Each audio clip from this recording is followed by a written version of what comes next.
The night Isabella Hart lost everything began with a standing ovation. The ballroom erupted in applause as crystal chandeliers shimmered overhead and the city's most powerful families raised their glasses in celebration. Wealth, influence, and prestige filled every corner of the grand hall. And yet Isabella stood among them feeling completely alone. Before we begin, tell us in the comments where you're watching from and whether you've ever had someone underestimate your worth. Now let's get into the story. The Hart Family Gala was one of the most anticipated events of the year. Business leaders flew in from across the country. Politicians attended. Celebrities wandered between marble columns, carrying glasses of expensive champagne. Everything about the evening screamed perfection. Everything except the woman standing near the ballroom windows pretending not to notice how often she was being ignored. Isabella adjusted the sleeve of her elegant black dress and stared out at the city lights. Far below, traffic moved through the streets like glowing rivers. From up here, everything looked peaceful, simple, manageable, nothing like the storm brewing inside her family. She should have been happy. She was successful. She had spent years helping expand portions of Hart Developments. Many projects carrying her father's company logo existed because of her work. But none of that mattered. Not to Victor Hart. Not to Margaret Hart. And certainly not to Vanessa. Especially Vanessa. Still hiding near windows. The familiar voice made Isabella close her eyes briefly. Vanessa approached carrying a champagne flute and wearing a smile polished enough for magazine covers.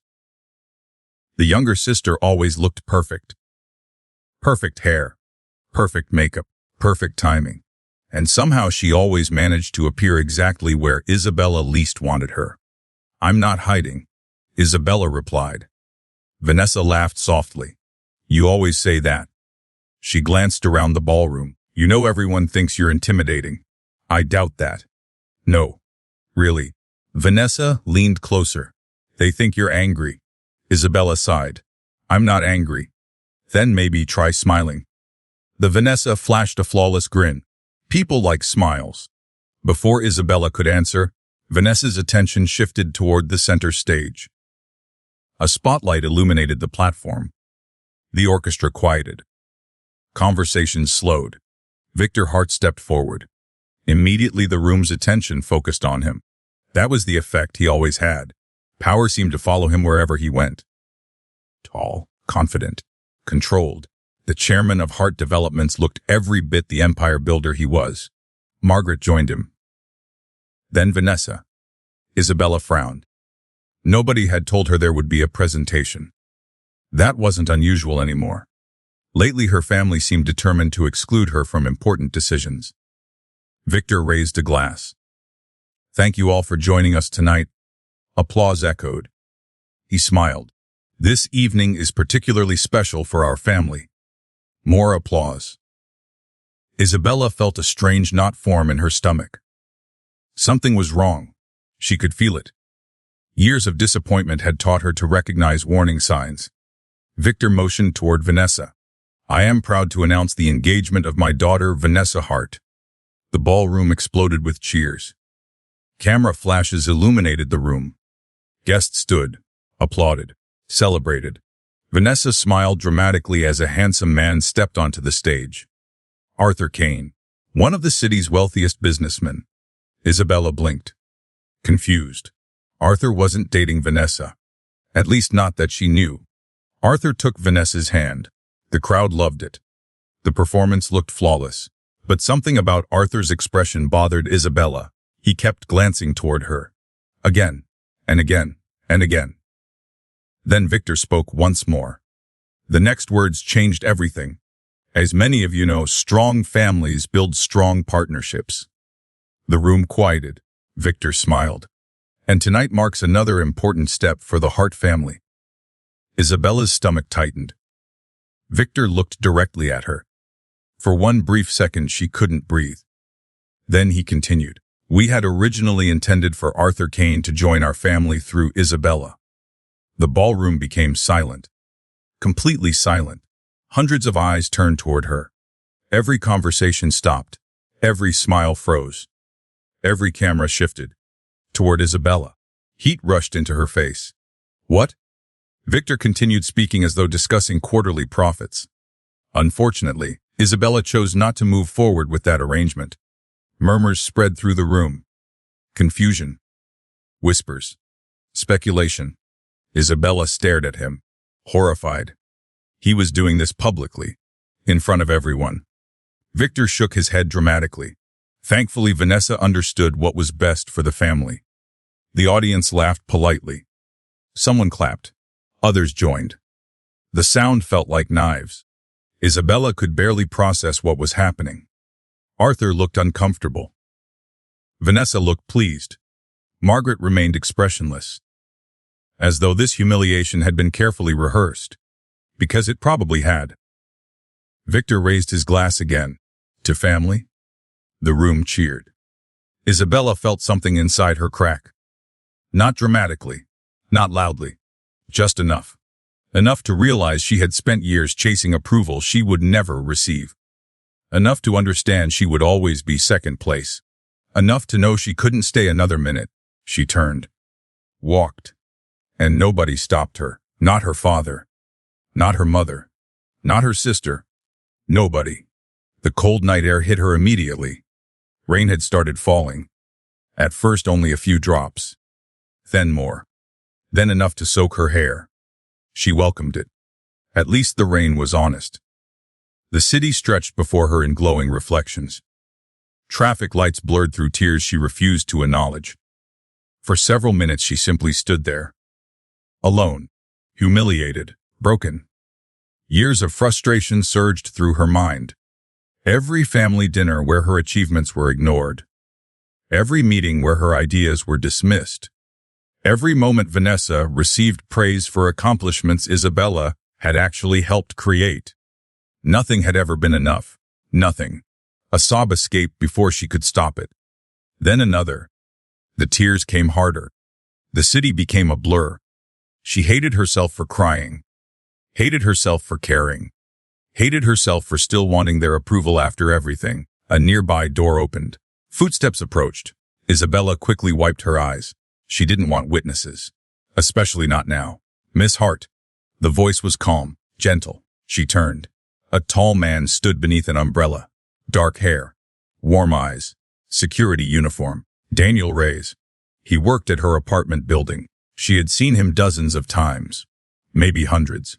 Mostly brief greetings. Small conversations. Nothing more.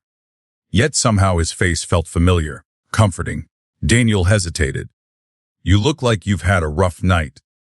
Isabella almost laughed. The understatement was absurd. I've had better evenings. Daniel offered the umbrella. You'll get sick standing out here. She stared at it.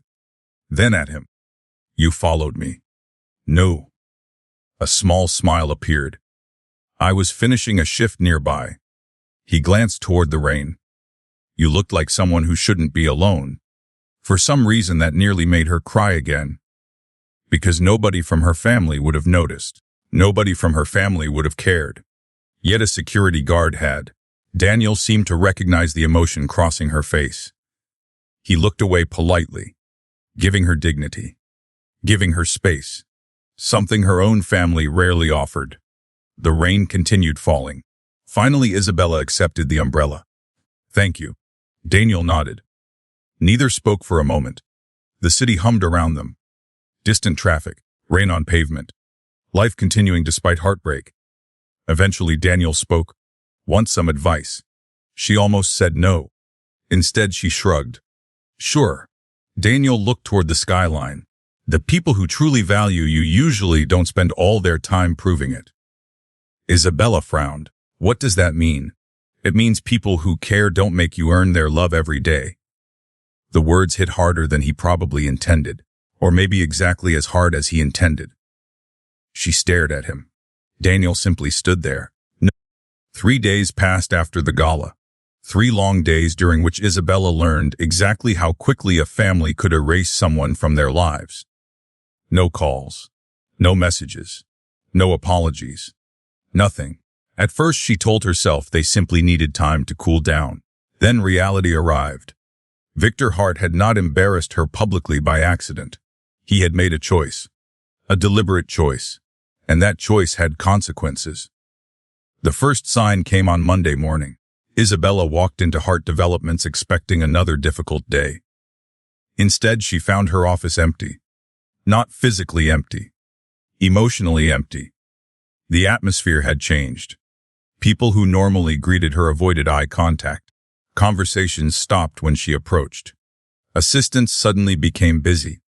Managers who once asked for her opinion no longer sought her out. By lunchtime, she understood. News had spread. Everyone knew what had happened at the gala. Everyone knew she had become the family's disappointment. The realization settled heavily inside her chest. She had spent years helping build projects that generated millions in revenue. Years working late nights. Years sacrificing relationships. Years proving herself. Yet one public humiliation had erased all of it. Near the end of the day, her assistant appeared at the office door. The young woman looked uncomfortable. "Miss Hart?" "Yes. There was a board meeting this afternoon." "I know." The assistant hesitated. "You weren't invited." Isabella stared at her. "What?" "The invitations were sent yesterday." A cold feeling spread through her stomach. "Who attended?" The assistant listed names. Every senior executive. Every department head. Every major decision maker. Everyone. Everyone except Isabella. The message could not have been clearer. She was being pushed out. Slowly. Deliberately. Systematically. Just as she expected. When she returned home that evening, she found Daniel working at the security desk. He glanced up as she entered. Immediately his expression changed. Not dramatically. Just enough to show he noticed something was wrong. "Again, rough day?" he asked. Isabella laughed bitterly. "I'm starting to think that's my permanent condition." Daniel smiled. "That bad?" "Worse." For a moment she considered continuing toward the elevators. Instead she stopped. The lobby was quiet, the evening peaceful, and somehow talking to Daniel always felt easier than talking to anyone else. "I think my family is trying to force me out." Daniel leaned back slightly. "Trying? You think they've already succeeded?" "I think people usually reveal who they are when they're no longer getting what they want." The statement lingered between them. Isabella looked away. Because deep down she knew he was right. For years her family had valued her usefulness. Not her usefulness. There was a difference. A painful difference. Daniel seemed to recognize the direction of her thoughts. "Coffee." She blinked. "What?" "The lobby cafe is still open." He checked his watch. "Barely." A faint smile touched Isabella's lips. "Are you asking me out?" Daniel looked horrified. "No." Then he paused. At least not intentionally. The awkward response made her laugh for the first time all day. A real laugh. Not forced. Not polite. Real. Daniel looked relieved. "There it is." "What?" "Your smile." She rolled her eyes. Yet somehow her mood improved. A little. Only a little. But enough. They spent 30 minutes drinking coffee and talking about everything except her family. Movies. Travel. Terrible apartment neighbors. The best restaurants in the city. Normal things. Simple things. Things that made her feel human again. When she finally returned upstairs, she realized something surprising. For 30 minutes she hadn't thought about Victor, or Vanessa, or Margaret. Not once. The following week brought new problems. Bigger problems. More personal problems. On Thursday morning, Isabella received a call from her bank. The conversation lasted less than 2 minutes. When it ended, she sat motionless at her kitchen table, staring at the phone, unable to believe what she had heard. Several company-related financial arrangements had been terminated, access revoked, authorizations removed, responsibilities reassigned. Technically, Victor hadn't touched her personal finances. Technically. But he had removed enough professional support to make his intentions obvious. Pressure. Isolation. Punishment. The goal wasn't simply to hurt her. The goal was to make her surrender, to make her come crawling back, to make her agree to whatever future they had planned. The thought filled her with anger. By evening, that anger had evolved into exhaustion. She returned home carrying grocery bags.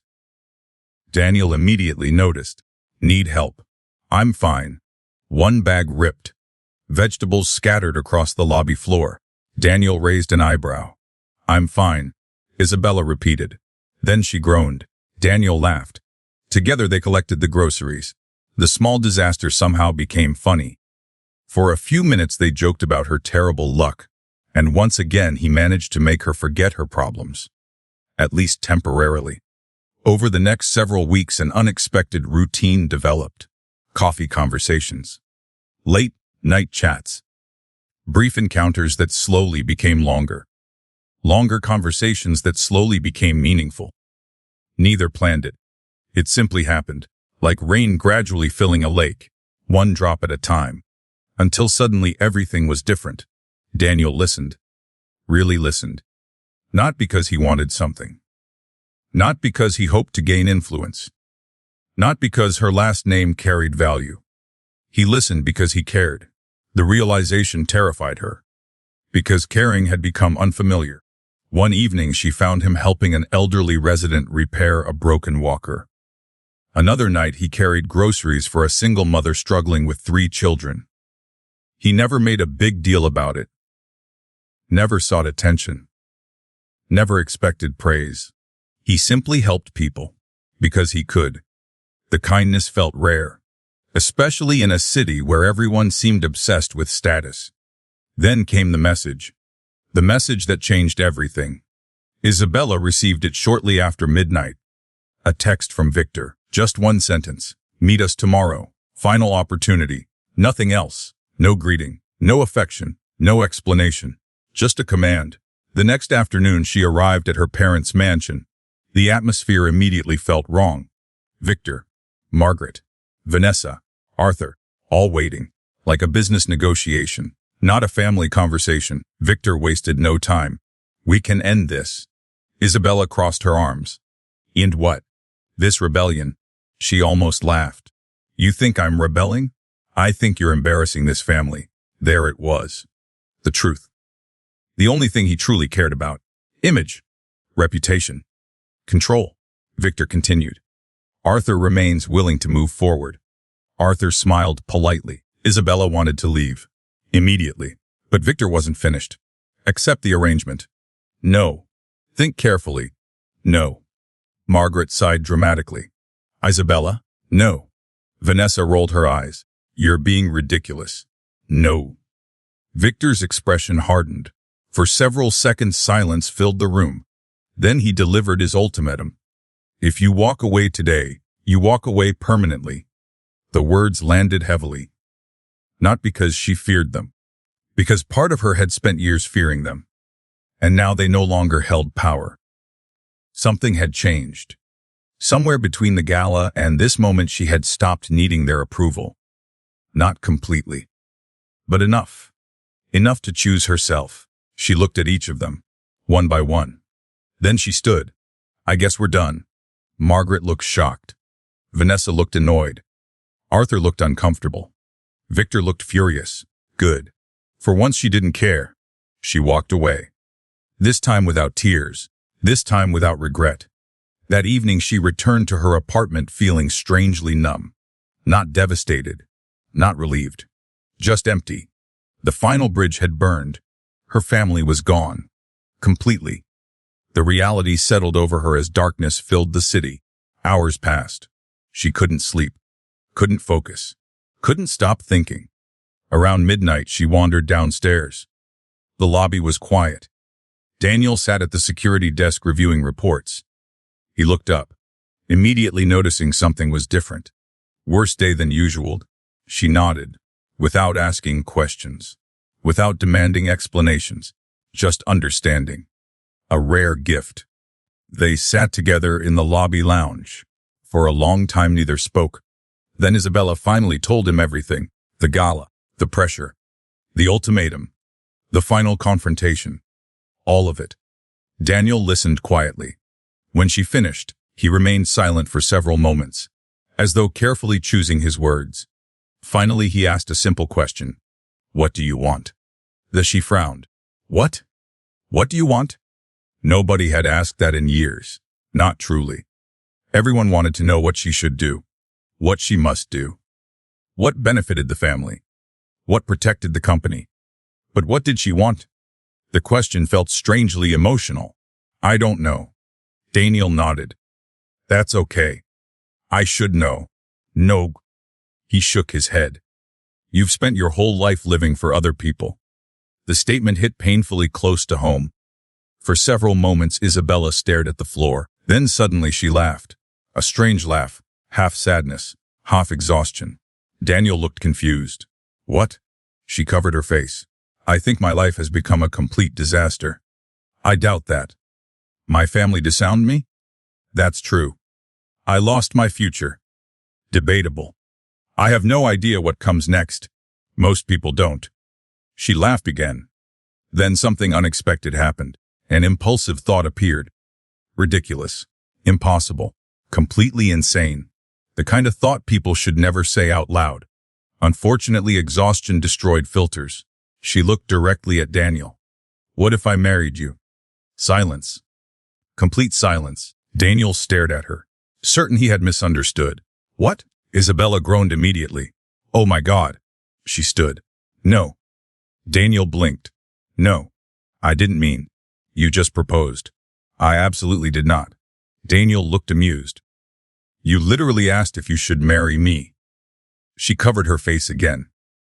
This is why people should sleep. For the first time in weeks, Daniel laughed openly. A deep, genuine laugh. The sound somehow made her embarrassment worse. Forget I said anything. Daniel stopped laughing. Then something changed in his expression. Something thoughtful. Serious. Unexpected. What if I said yes? The smile disappeared from Isabella's face. Slowly, very slowly, she lowered her hands. What? Daniel met her gaze. What if I said yes? Neither moved. Neither spoke. The atmosphere shifted. Completely. Because suddenly the conversation no longer felt like a joke.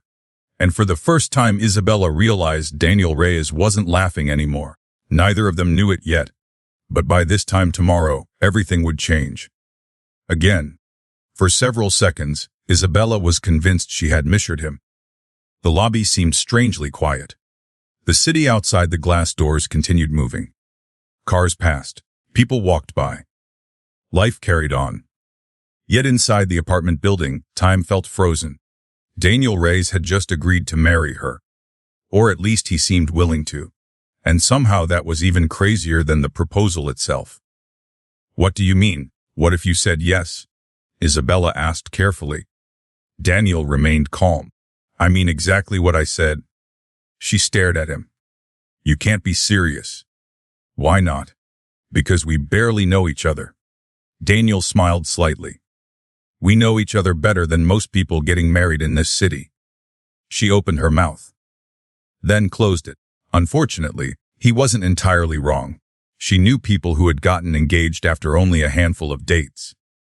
Others had married because of family pressure, business arrangements, social expectations, status. At least her conversation with Daniel had been honest. Ridiculous, but honest. You're actually considering this? She asked. Daniel leaned back in his chair. I think you're asking the wrong question. What's the right question? His expression softened. Why would I consider it? The answer should have been obvious. It should have been impossible. Yet something about the way he asked made her pause. Because Daniel wasn't looking at her like a man seeing opportunity. He wasn't excited. Wasn't calculating. Wasn't trying to gain access to wealth or influence. If anything, he looked thoughtful. Almost protective. As though he had already considered the consequences.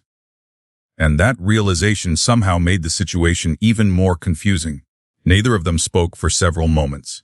Finally, Isabella laughed nervously. This is insane. Probably. What? We shouldn't do this. Probably not. Good. Another pause. Neither moved. Neither stood up. Neither ended the conversation. Eventually, Isabella shook her head. This is ridiculous.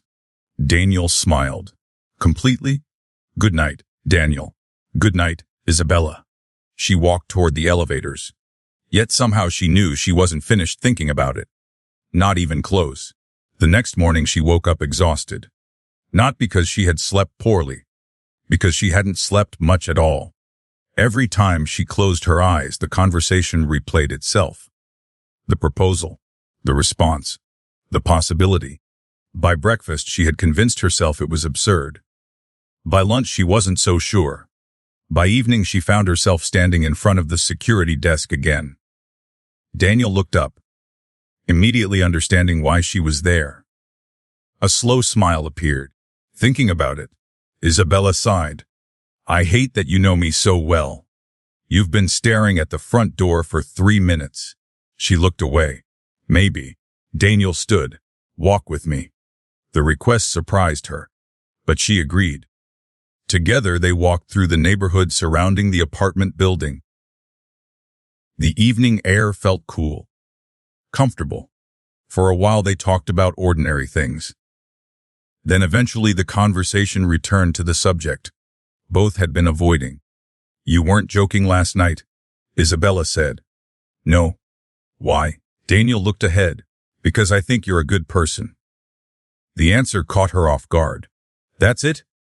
That's not a small thing. She couldn't argue with that. Daniel continued. Most people spend their lives pretending.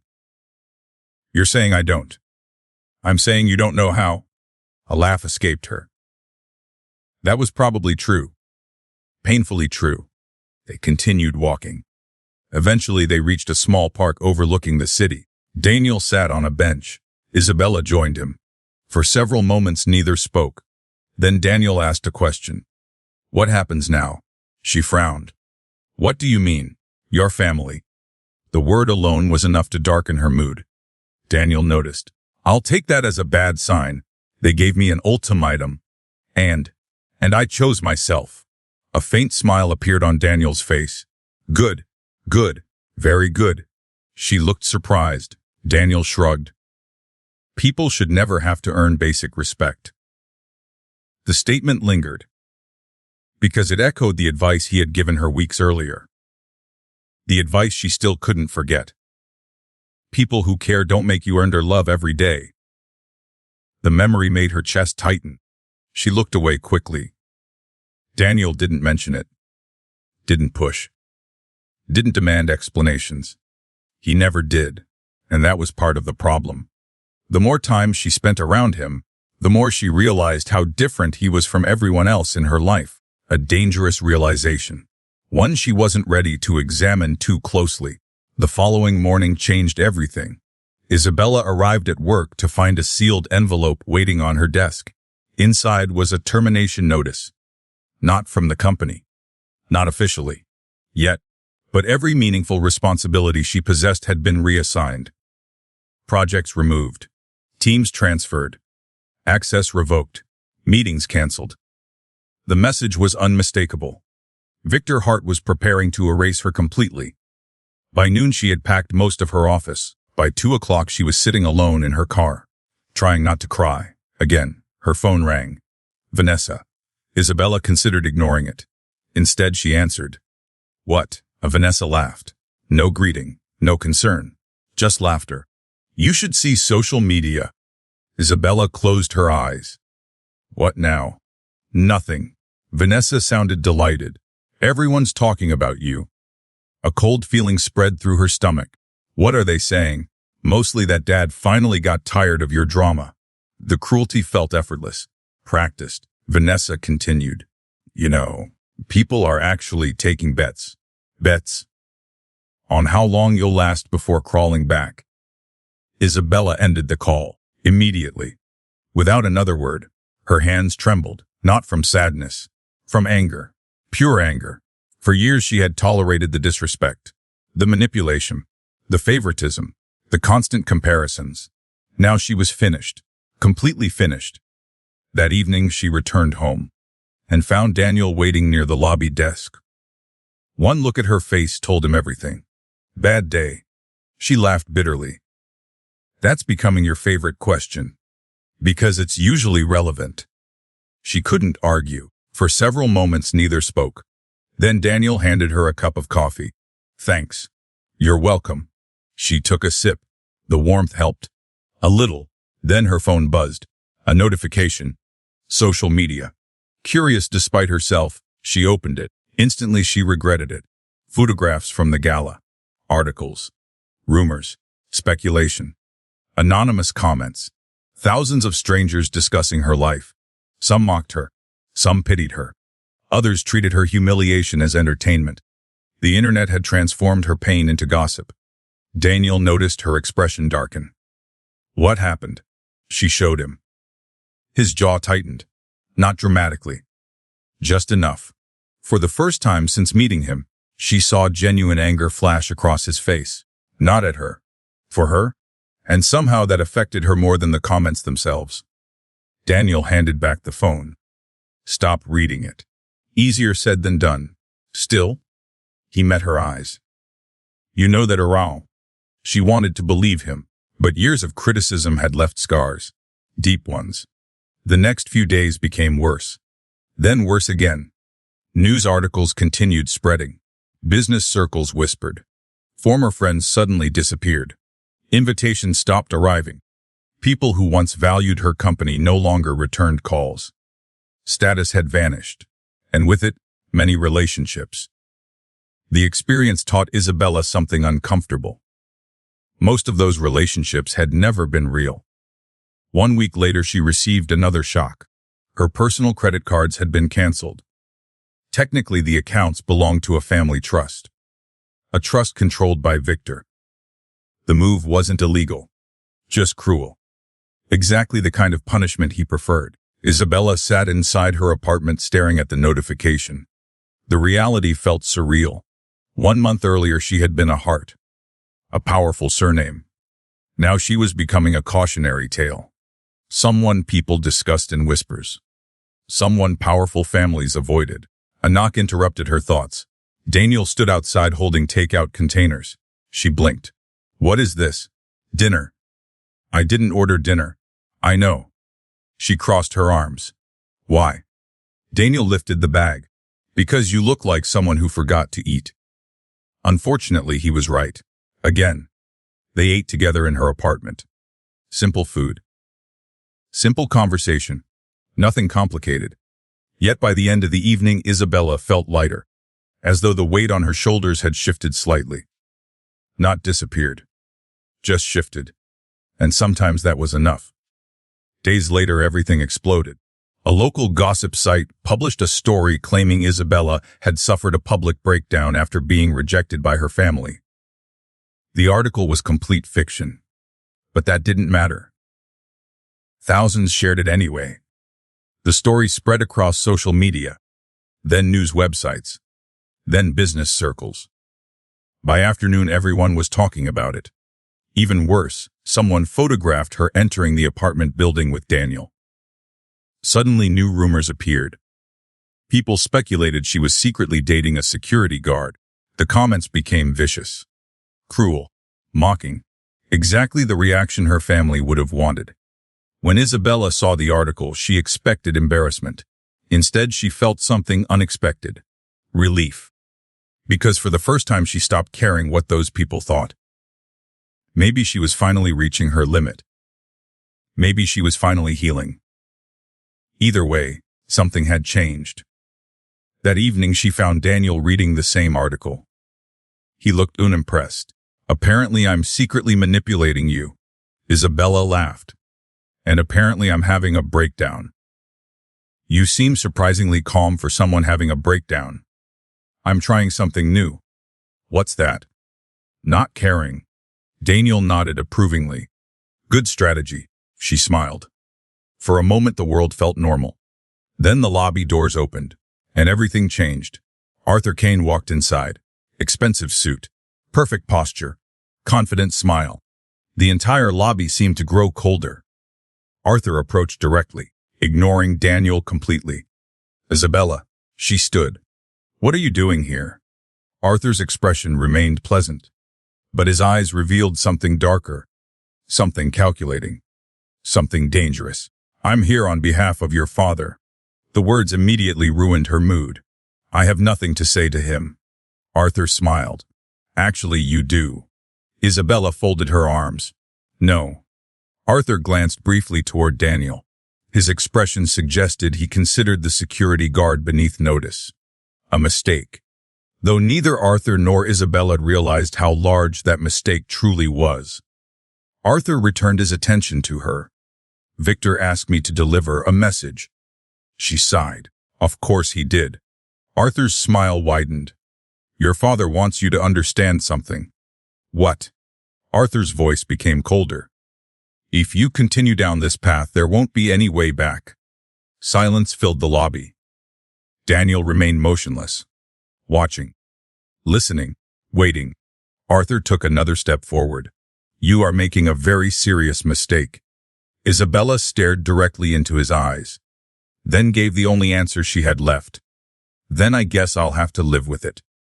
Arthur's smile disappeared, and for the first time, Isabella realized the battle with her family was only beginning.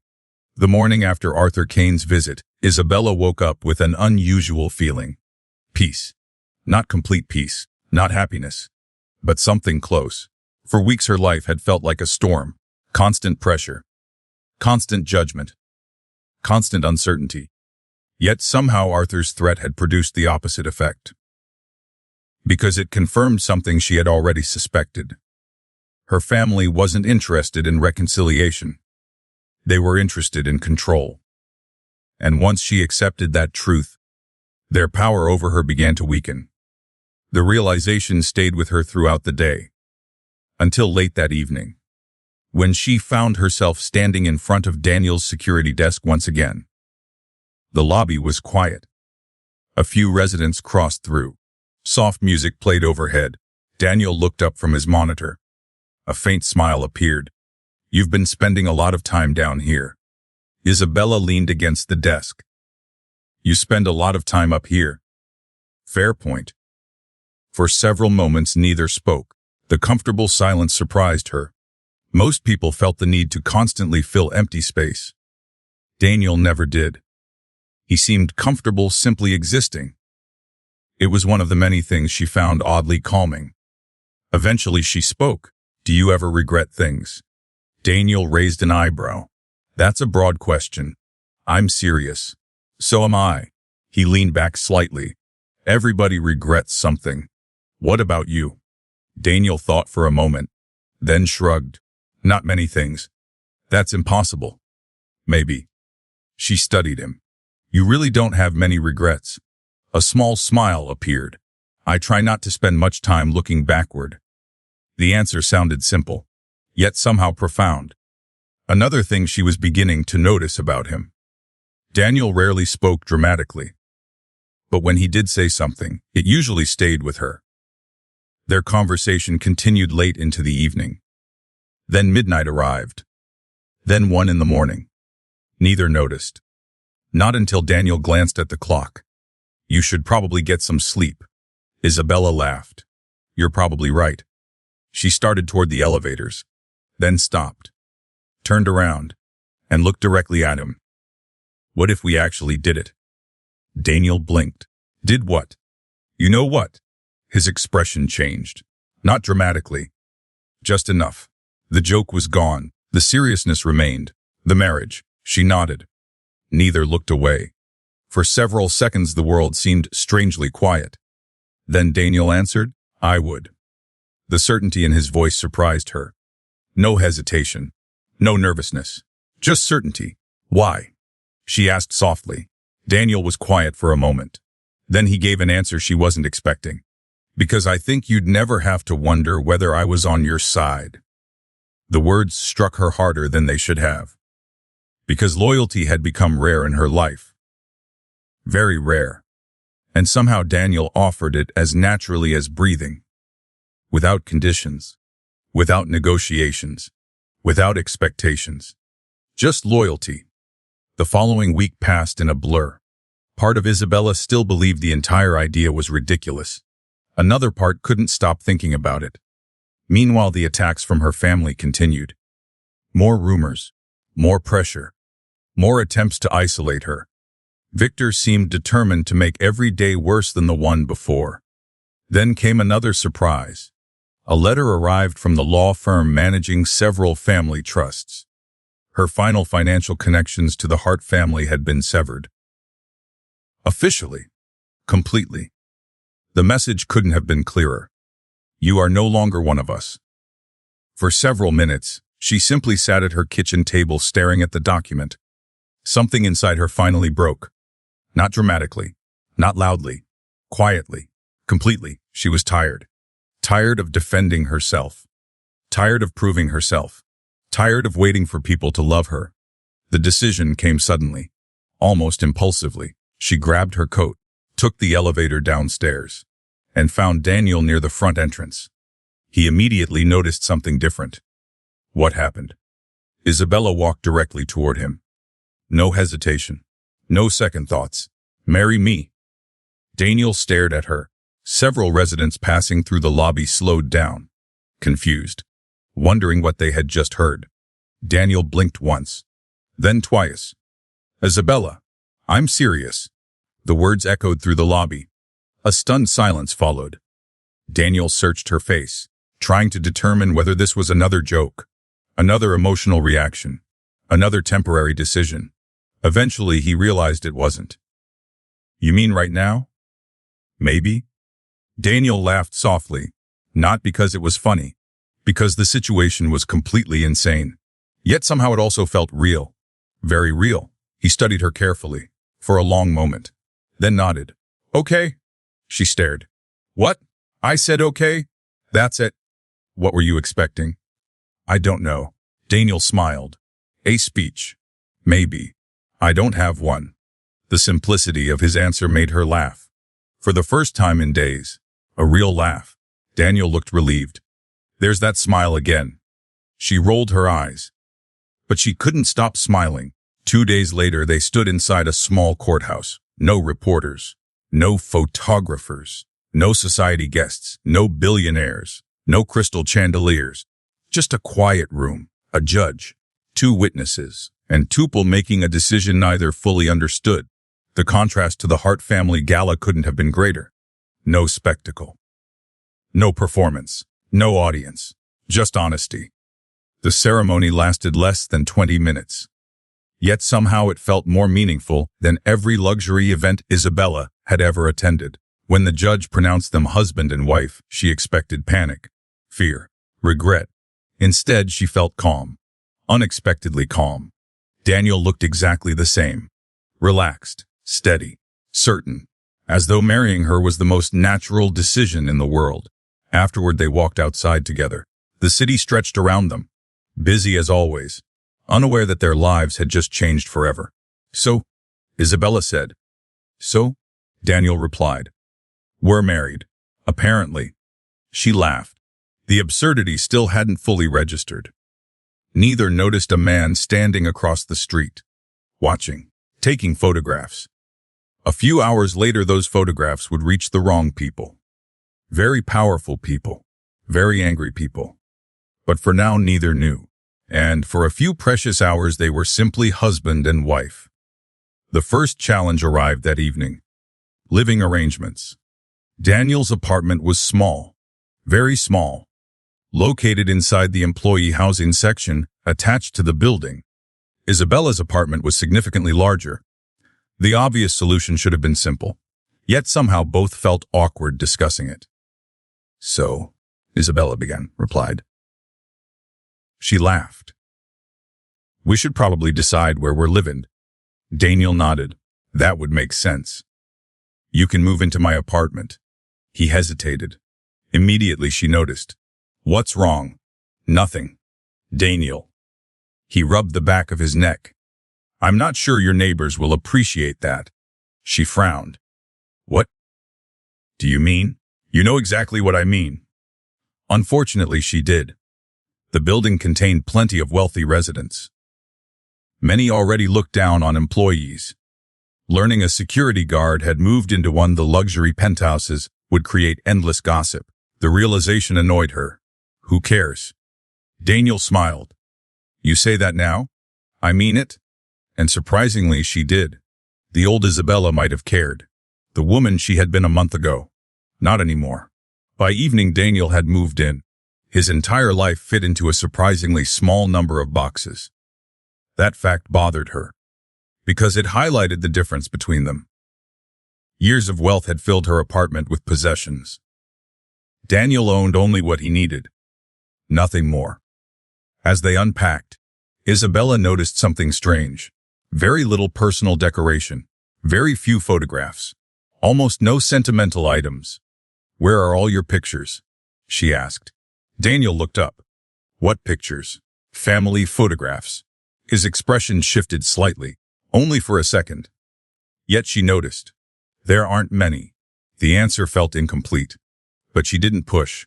Not yet. Over the following days, they settled into an unexpected routine. Breakfast together. Evening conversations. Shared dinners. Television debates. Small domestic moments. Simple things. Comfortable things. The arrangement should have felt awkward. Instead, it felt surprisingly natural. One evening, Isabella returned home to find Daniel cooking. The sight made her stop. A security guard standing in her luxury kitchen preparing dinner. The image should have felt ridiculous. Yet somehow it didn't. It felt right. Something smells amazing. Daniel looked over his shoulder. That's because you're hungry. That's not an answer. It is if I'm correct. Unfortunately, he was. Again, dinner became another reminder of how different he was from everyone she knew. Daniel asked questions. Listened. Remembered details. Paid attention. The more time she spent with him, the more she realized how little effort most people had ever invested in understanding her. Several days later, another unexpected moment occurred.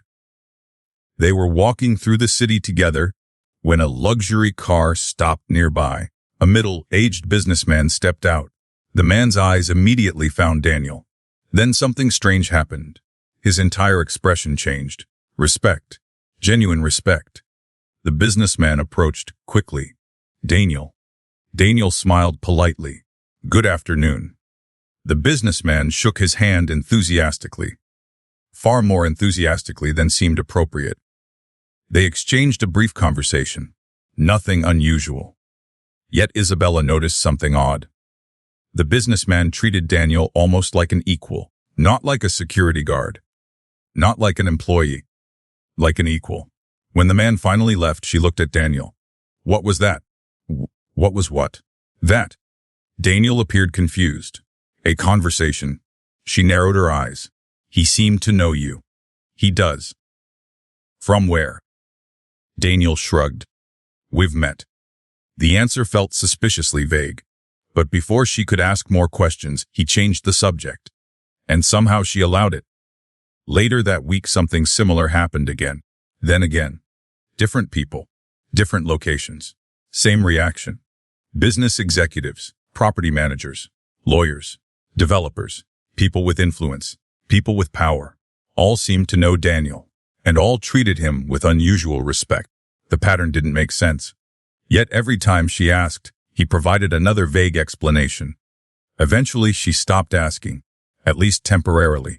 Still, the curiosity remained, growing slowly, quietly, like a puzzle missing one important piece. One night Isabella woke up thirsty. The apartment was dark, silent. She walked toward the kitchen, then noticed light beneath the office door. Daniel was awake, working, at 3 a.m. Curious, she approached. The door wasn't fully closed. Through the opening, she caught a brief glimpse. Several computer screens, property maps, financial documents, building plans. The image lasted only a second. Daniel noticed movement, quickly minimizing everything. When he opened the door, his expression remained calm, but not quite calm enough. Couldn't sleep, he asked. Isabella studied him. For a brief moment, neither spoke. Then she smiled. Neither could you, apparently. Daniel laughed softly. The tension disappeared, at least on the surface. Yet as Isabella returned to bed, one thought lingered. Daniel Reyes was hiding something. She didn't know what, Didn't know why.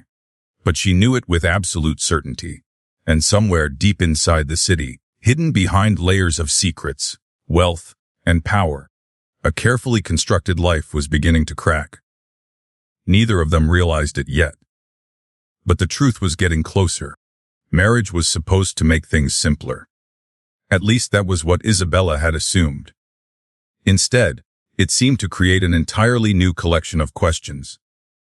Most of those questions involved her husband. Specifically, why so many powerful people seemed to know him. 3 weeks had passed since their courthouse wedding. 3 surprisingly peaceful weeks. No dramatic arguments. No awkward adjustments. No major regrets. If anything, life had become easier, which was probably why Isabella found herself paying closer attention to details she had previously ignored. Little things. Small moments. Tiny inconsistencies. Things that didn't quite fit together. At first she dismissed them. Then they started happening more frequently. The first incident occurred on a Tuesday afternoon. Isabella had stopped by a local cafe near her former office building. She was still adjusting to life outside Heart Developments. Some days felt liberating, others felt terrifying. This particular afternoon fell somewhere in between. She sat near the window reviewing potential job opportunities when the cafe door opened. Daniel entered. That wasn't unusual. What happened next was, a sharply dressed man immediately stood up from a nearby table. The man appeared to be in his late 50s. Expensive suit. Luxury watch. The kind of person who normally expected others to approach him. Instead, he walked directly toward Daniel and shook his hand.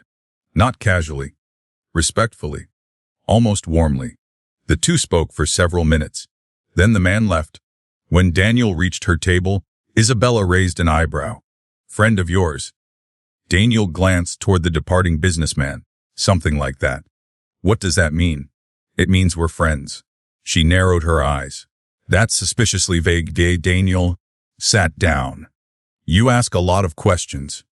You give a lot of strange answers. He laughed. Unfortunately, that didn't answer anything. The incident stayed in the back of her mind. Then another happened. And another. By the end of the week, Isabella had developed a list. A literal list. She kept it in the notes section of her phone, people who somehow know Daniel. The list kept growing. Business executives, property managers, real estate attorneys, developers, investment consultants. The pattern was becoming impossible to ignore. One evening she decided to confront him. Again, they were eating dinner together in the apartment when she finally brought it up.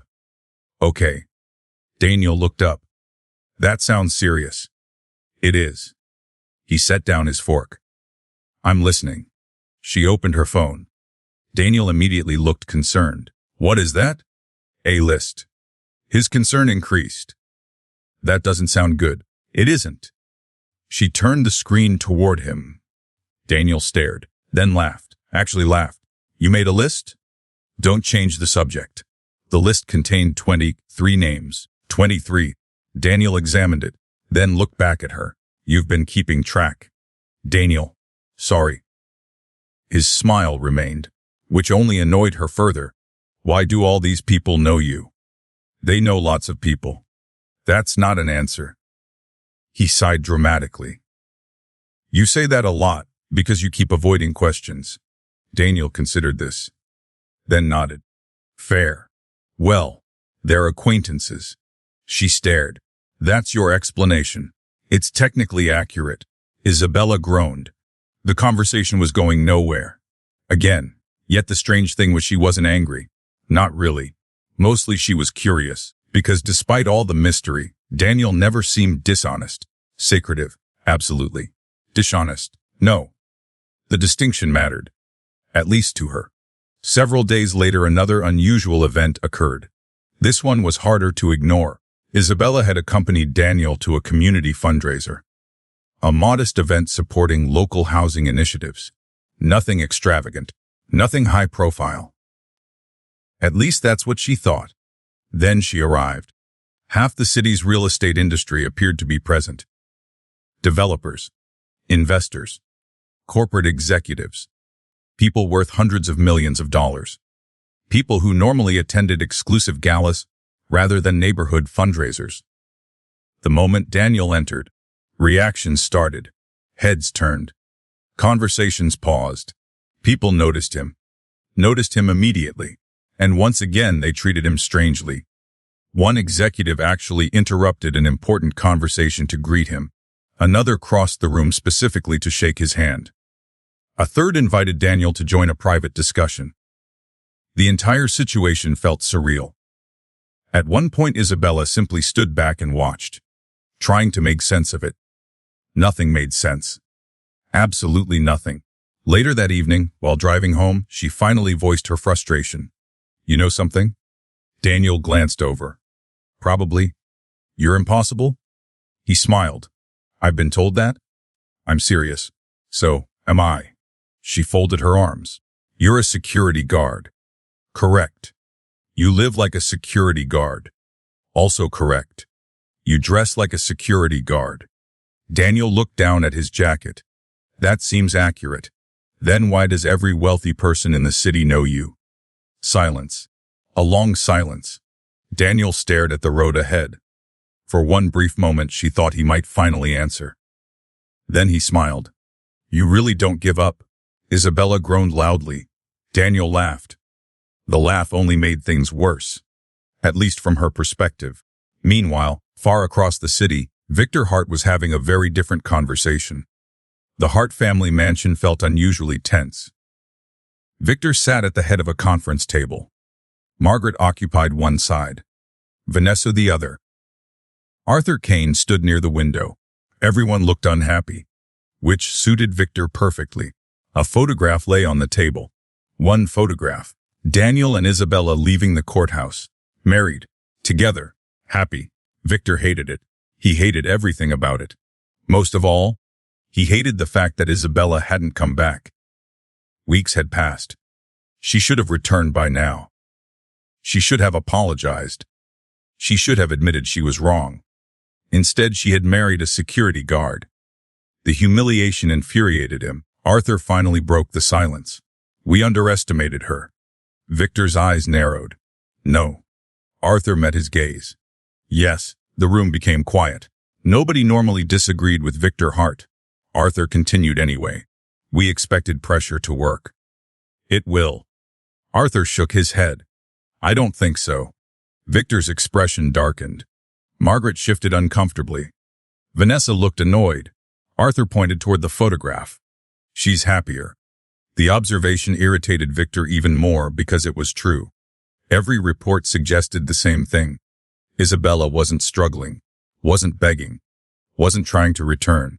She was adapting, thriving, even, and Victor couldn't understand why. Meanwhile, Isabella was beginning to ask herself a different question. What if Daniel wasn't the person she thought he was? The idea appeared one Saturday morning. Simple. Random. Dangerous. She was helping him organize a storage closet inside the apartment. The task itself wasn't important. The discovery was. One box contained dozens of old files. Property maps, building layouts, development proposals, investment reports. The documents looked professional. Extremely professional. Far beyond anything a security guard should possess. Daniel appeared behind her before she could examine them closely. His reaction was subtle, yet unmistakable. For the first time since meeting him, she saw genuine alarm. Only for a second. Then it disappeared. Too late, she had already noticed. "What are these?" Daniel paused, thinking carefully. Finally, he answered. "Old work." "What kind of work?" Another pause. "Complicated work?" She crossed her arms. "Daniel." He smiled weakly. "That probably sounds suspicious." "You think?" A moment later, he removed the box, changed the subject, and somehow convinced her not to press further. Yet the interaction left an impression. Because Daniel rarely seemed nervous. Almost never. Seeing him unsettled was new and revealing. A few nights later, another incident occurred. This time Isabella couldn't ignore it. She had returned home unexpectedly early. The apartment was empty. Or so she thought. Then she heard voices coming from Daniel's office. Low voices. Serious voices. She approached quietly. The door wasn't fully closed. Inside sat Daniel and 3 men, all wearing expensive suits, all discussing major real estate projects, large projects, massive projects, the kind worth hundreds of millions of dollars. Isabella frowned. Why would security guards discuss developments of that size? One of the men spoke. We'll proceed however you decide. Daniel nodded. The statement struck her immediately. However you decide, not recommend, not advise. Decide. The distinction felt important, very important. A moment later the meeting ended. The visitors left. Each shook Daniel's hand before departing. Once they were gone, Isabella stepped into the office. Daniel immediately knew. You heard something. Maybe. His expression remained calm, but not calm enough. Again. What was that meeting? Business. The answer arrived too quickly, too smoothly, as though rehearsed. Business. Daniel nodded. Business. She stared at him. He stared back. Neither moved. Neither spoke. Eventually Isabella sighed. You realize you're terrible at hiding things. Daniel laughed softly. Probably. Definitely. For several seconds silence filled the room. Then something surprising happened. Daniel looked almost guilty. Not for lying, for withholding, as though part of him wanted to tell her, yet couldn't. The realization softened her frustration a little, because whatever secret he was protecting, it seemed personal, not malicious. Still, the mystery continued growing, and with every passing day, Isabella found herself thinking about it more.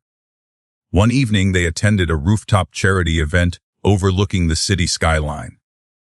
The sunset painted the buildings gold. Music drifted through the air. The atmosphere felt peaceful, romantic even.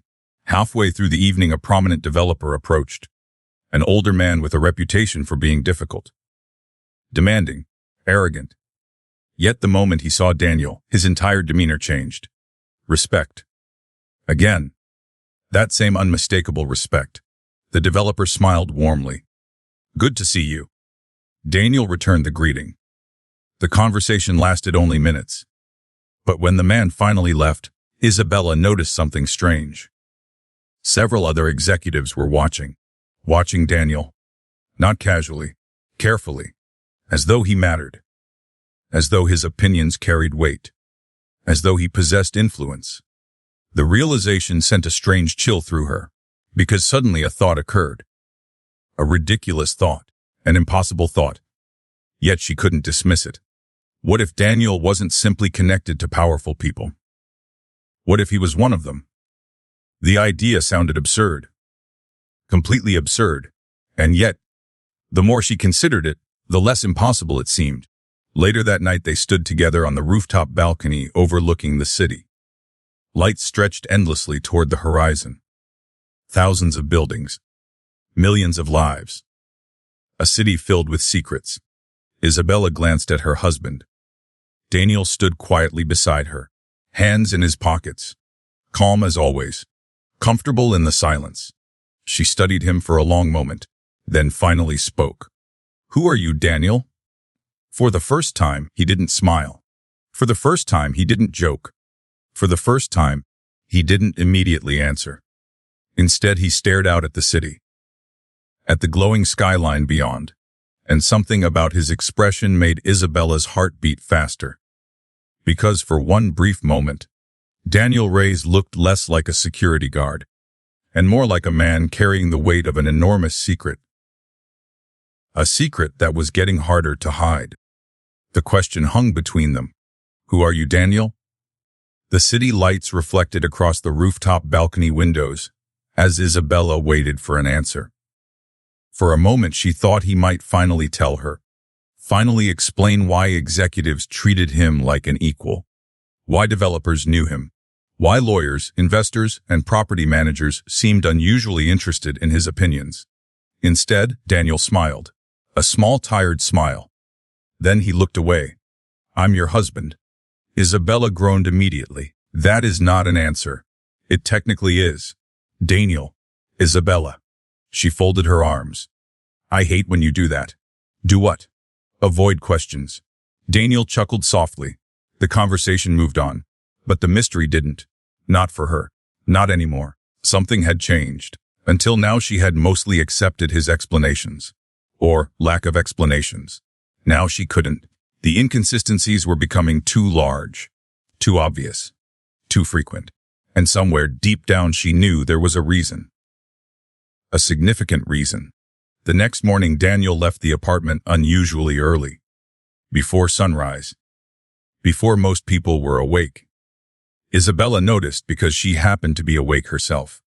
She watched him quietly gather a folder from his office. A folder she had never seen before. Dark leather. Professional. Expensive. Not something a security guard typically carried. Daniel kissed her forehead. Go back to sleep. She nodded, pretending to be half asleep, then listened as the apartment door closed. Several minutes later she sat upright, thinking. Curiosity tugged at her. Logic told her to let it go. Curiosity won. 30 minutes later she was in her car, following him. The decision felt ridiculous, like something from a movie. She almost turned around twice.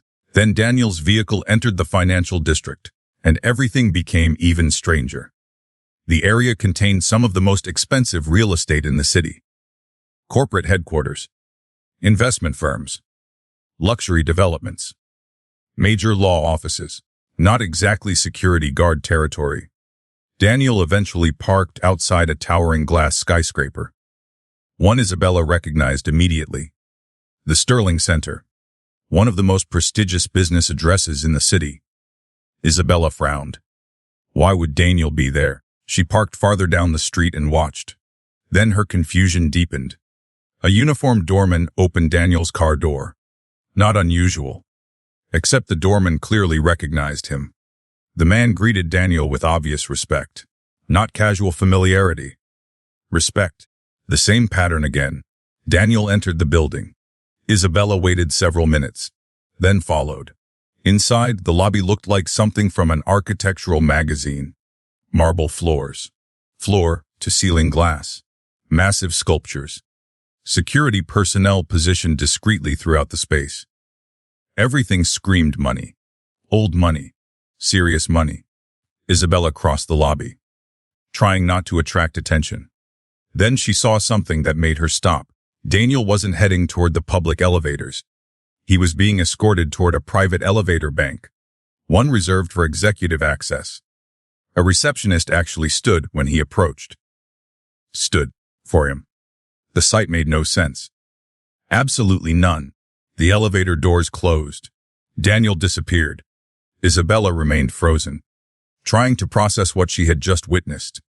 Eventually she approached the reception desk. Excuse me. The receptionist smiled professionally. How may I help you? I'm looking for Daniel Reyes. The woman's expression changed slightly. Not suspicious. Careful. Do you have an appointment? Appointment. The word caught Isabella off guard. Appointment? Yes. The receptionist maintained her professional smile. Mr. Reyes is currently unavailable. Mr. Reyes. Not Daniel. Not security officer. Mr. Reyes. The interaction left her more confused than ever. She eventually left. But the questions followed her home. All day long. By evening, she had convinced herself there had to be a simple explanation. Maybe Daniel worked additional jobs. Maybe he consulted for businesses. Maybe there was something perfectly reasonable she simply didn't understand. Then the next day happened. And those explanations became harder to believe.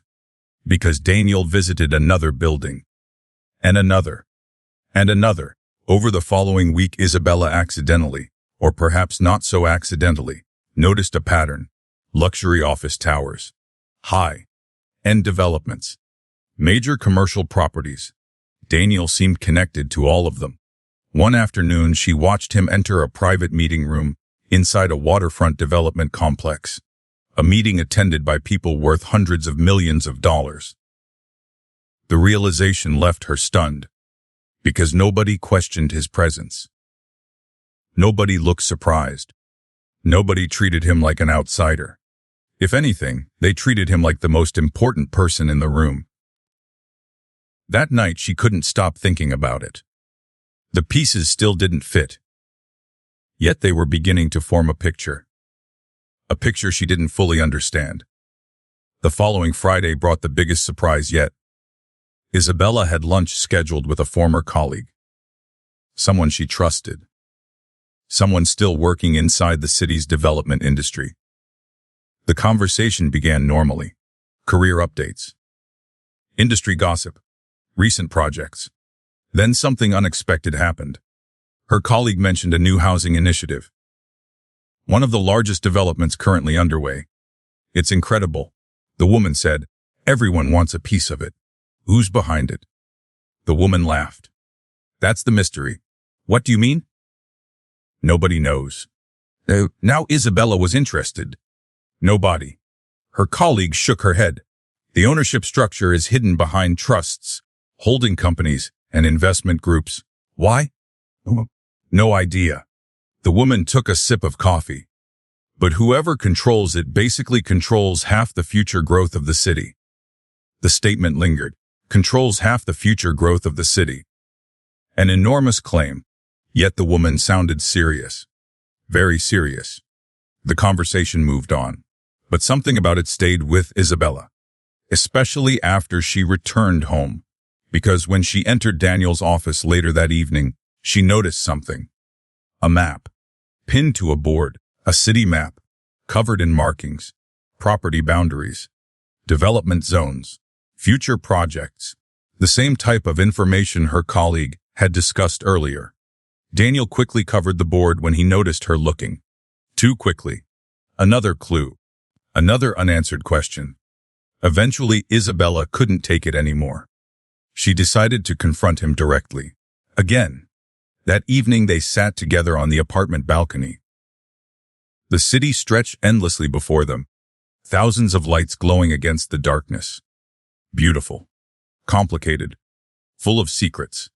Much like the man beside her. She turned toward him. How many times have you lied to me? Daniel nearly choked on his drink. That's an aggressive opening. I'm serious. He studied her carefully. What happened? I went to the Sterling Center. Silence. Not complete silence, but close. Daniel didn't react dramatically. Yet she saw it. The subtle change. The slight tightening around his eyes. The realization that something important had just happened. You followed me. She winced. Saying it aloud sounded worse. Technically. Daniel laughed softly. I was wondering when that would happen. The answer surprised her. You knew? I suspected. She stared. You suspected your wife was following you? You've been curious for weeks. The fair point. Unfortunately. Daniel leaned back, looking almost resigned, as though a conversation he had been postponing was finally arriving. How much did you see? Enough. His expression became thoughtful. Define enough. The private elevator. Daniel nodded slowly. The receptionist. Another nod. The executive meetings. This time he sighed, not angrily, just tired. The reaction told her everything. There was definitely a secret, a major one. The only question remaining was how large. Daniel. He looked at her. For several moments neither spoke.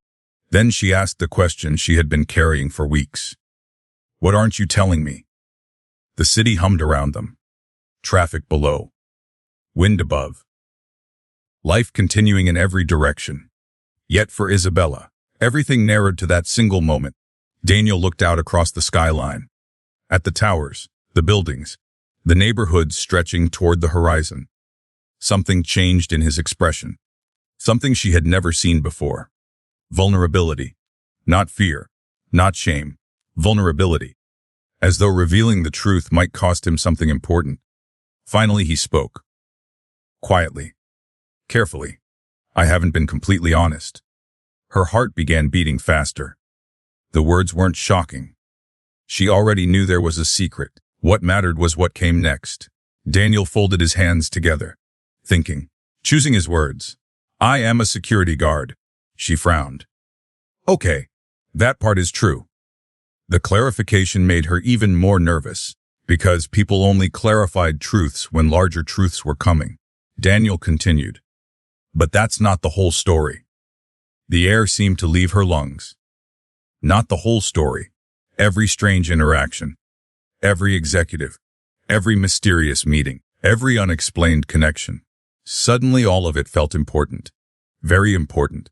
Daniel turned toward her. For the first time since they met, there was no humor in his eyes. No deflection, no avoidance. Just honesty. Raw honesty. And somehow that frightened her more than the mystery itself. Before you ask more questions, he said quietly, there are some things you need to understand. Isabella's pulse quickened. Because deep down she already knew. Whatever Daniel was about to reveal, it was going to change everything. The silence between them felt heavier than anything Isabella had experienced in months. The city stretched endlessly beyond the balcony. Thousands of lights. Thousands of stories. Yet none seemed as important as the one sitting beside her. Daniel Reyes, her husband. The security guard who somehow knew executives, developers, bankers, and investors. The man who spent his evenings helping elderly residents carry groceries. The man who cooked breakfast on Sunday mornings. The man who had married her when everyone else walked away. And apparently, the man who had not been completely honest. Daniel took a slow breath. Then another. As though organizing years of secrets into words. I should have told you sooner. Isabella remained quiet. Listening. Waiting. You probably should have. A faint smile touched his face. Fair. Then it disappeared. The seriousness returned. Before I explain anything, I need you to understand something. She folded her arms. I'm listening. I never married you because of your family. The statement surprised her. Not because she doubted it. Because of the way he said it. Firmly. Immediately. As though that pointed most. Daniel continued. I didn't marry you because of your last name. I know. I didn't marry you because of money. That almost made her laugh. Considering his profession, the idea seemed absurd. Yet something hurt he wasn't joking. Daniel leaned forward. I married you because I care about you. The words settled heavily between them. Simple. Direct. Honest. For several moments Isabella couldn't think of a response. Because nobody had spoken to that way in a very long time. No conditions. No expectations. No hidden agenda. Just truth. Daniel looked away briefly. Toward the city skyline. Then back toward her. The part I wasn't honest about. He paused. Is that security isn't my only job. Her heartbeat accelerated. Not because the statement was shocking. Because it confirmed everything she had suspected. What else do you do? Daniel rubbed the back of his neck. A gesture she had learned meant he was uncomfortable. Rare. Very rare. I own some property. Isabella blinked. Property? Daniel nodded. Yes. She waited.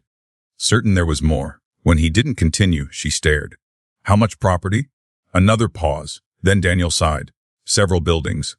The answer hung in the air. Several buildings. Not an apartment. Not a rental unit. Buildings. Plural. For a moment Isabella thought she had misunderstood. What kind of buildings? Mixed use. She continued staring. Daniel looked mildly uncomfortable, which was not helping. Daniel? Yes. How many buildings? He hesitated. A terrible sign. Because people only hesitated when the number was larger than expected. Eventually he answered. Nuff. She laughed in disbelief. Nuff isn't a number? I know. Then give me a number. Daniel looked away. Which was all the answer she needed. Her eyes widened. Oh my God. He winced. What? It's a lot, isn't it? The silence confirmed it. A long silence. An incredibly revealing silence. Finally he nodded. More than a few. For several moments Isabella simply sat there, trying to process the information. Because while it explained some things, it created dozens of new questions. Why would a successful property owner work security? Why hide it? Why live the way he did? None of it made sense. You own buildings. Yes. You attend development meetings. Sometimes. You know investors. Daniel nodded. Yes. She leaned back, trying to reorganize her understanding of reality, because suddenly many things looked different. The executives, the developers, the mysterious phone calls, the late-night meetings, the property maps, the financial documents. All of it suddenly made more sense, at least partially. Yet one enormous question remained. Why are you working security? Daniel laughed softly. Apparently he had expected that one. I like it. She stared. That's your answer. It's the short version. I'd like the long version. Daniel considered it, then smiled. Maybe someday. The response earned an immediate glare. He laughed again. Unfortunately, she couldn't stay angry. Not for long. The following morning, Isabella woke up still thinking about the conversation. Her husband owned buildings. Actual buildings. The revelation should have shocked her less than it did. After all, she had suspected something unusual. Still, hearing it aloud felt different. More real. More significant. Throughout the day, she found herself replaying every interaction they had ever shared, searching for clues, moments she had overlooked, signs she had missed. There were plenty. Too many. Which made her feel slightly foolish. That afternoon, she met a former colleague for coffee. The woman worked in commercial development. Someone familiar with the city's property market. Without mentioning Daniel by name, Isabella asked a few questions, casually. Or at least she tried to sound casual. The results surprised her. Owning even a handful of commercial properties represented serious wealth. Millions. Sometimes tens of millions. Depending on location. Depending on size. Depending on the market. The information stayed with her. Especially when she returned home and found Daniel repairing a broken kitchen cabinet. The contrast felt absurd. A property owner worth millions kneeling on the floor with a toolbox. The image made her smile. What? Daniel looked up. Why are you smiling? She shook her head. Nothing. His eyes narrowed suspiciously, which only made her smile more. For the first time since discovering his secret, the situation felt slightly amusing. Slightly. Only slightly. Several days later, however, things became more complicated. Because Victor Hart learned the truth, or at least part of it. The discovery happened through one of his investigators. Victor had spent weeks monitoring Isabella, gathering information, watching, waiting. The reports had been mostly disappointing. Nothing scandalous. Nothing useful. Then one report changed everything. The security guard owned property, commercial property. The information landed on Victor's desk late Friday afternoon. He read the report twice, then a third time. Not because the information impressed him, because it irritated him. A security guard owning a few buildings was unexpected, but hardly significant, at least in Victor's opinion. Across the conference table, Arthur Kane reviewed the same file. This explains some things. Victor snorted. It explains very little. Arthur raised an eyebrow. The man isn't who we thought. No. Victor tossed the report onto the table. He's still irrelevant. That assumption would prove costly. Very costly. But Victor didn't know that yet. Meanwhile, Isabella was discovering new sides of her husband every day. One evening, she accompanied him to inspect one of his properties. The building sat in an older neighborhood undergoing revitalization. Nothing glamorous, nothing flashy. Yet the moment they arrived, residents greeted Daniel warmly. Very warmly. People knew him, trusted him, liked him. A retired teacher invited them inside for coffee. A young couple thanked him for helping with maintenance issues. Several children waved excitedly. The reaction surprised Isabella. Not because Daniel was kind. She already knew that. Because he seemed genuinely invested in these people's lives. After leaving the property, she finally mentioned it. They really love you. Daniel looked confused. They're good people. That's not what I said. He smiled. I know. They continued walking. The evening sun painted the city gold. Traffic moved slowly along nearby streets. Life felt strangely normal, comfortable. For a while neither spoke. Then Isabella asked a question. A serious question. How much are you worth? Daniel nearly choked on his coffee. The reaction made her laugh. That bad? You ask difficult questions. That's not a no. Daniel groaned, which felt suspicious. Very suspicious. Eventually he answered, enough. She laughed loudly. There it is again. What? That answer. He smiled. Maybe I like it. I definitely don't. Daniel looked pleased with himself, which was incredibly annoying, and somehow incredibly charming. A dangerous combination. The following week brought another surprise. This time from social media. Someone had photographed Daniel attending a development conference. The image spread quickly, mostly because people recognized Isabella. The comments exploded. Speculation. Rumors. Questions. Many assumed Daniel worked security at the event. Others wondered why executives appeared to know him. The theories grew increasingly creative. Some were ridiculous. Some amusing. A few surprisingly close to reality. Yet none reached the truth. Because even Isabella didn't know the full truth. Not yet. Late that evening she found Daniel sitting alone on the apartment balcony. The city skyline glowed in the distance. He appeared thoughtful. More thoughtful than usual. She sat beside him. For several minutes neither spoke. Then she rested her head against his shoulder. The gesture surprised both of them. Yet neither moved away. The silence felt comfortable. Natural. Eventually Isabella smiled. You know what's funny? Daniel glanced toward her. What? A month ago I thought marrying you was the craziest decision of my life. And now? She looked out across the city. Now. That was a more complicated question, because somewhere along the way their impulsive marriage had become real. Not legally. Emotionally. The realization frightened her. And excited her. At the same time. Now I'm not so sure. Daniel smiled softly. Neither spoke for a while. The night air drifted across the balcony. The city shimmered below.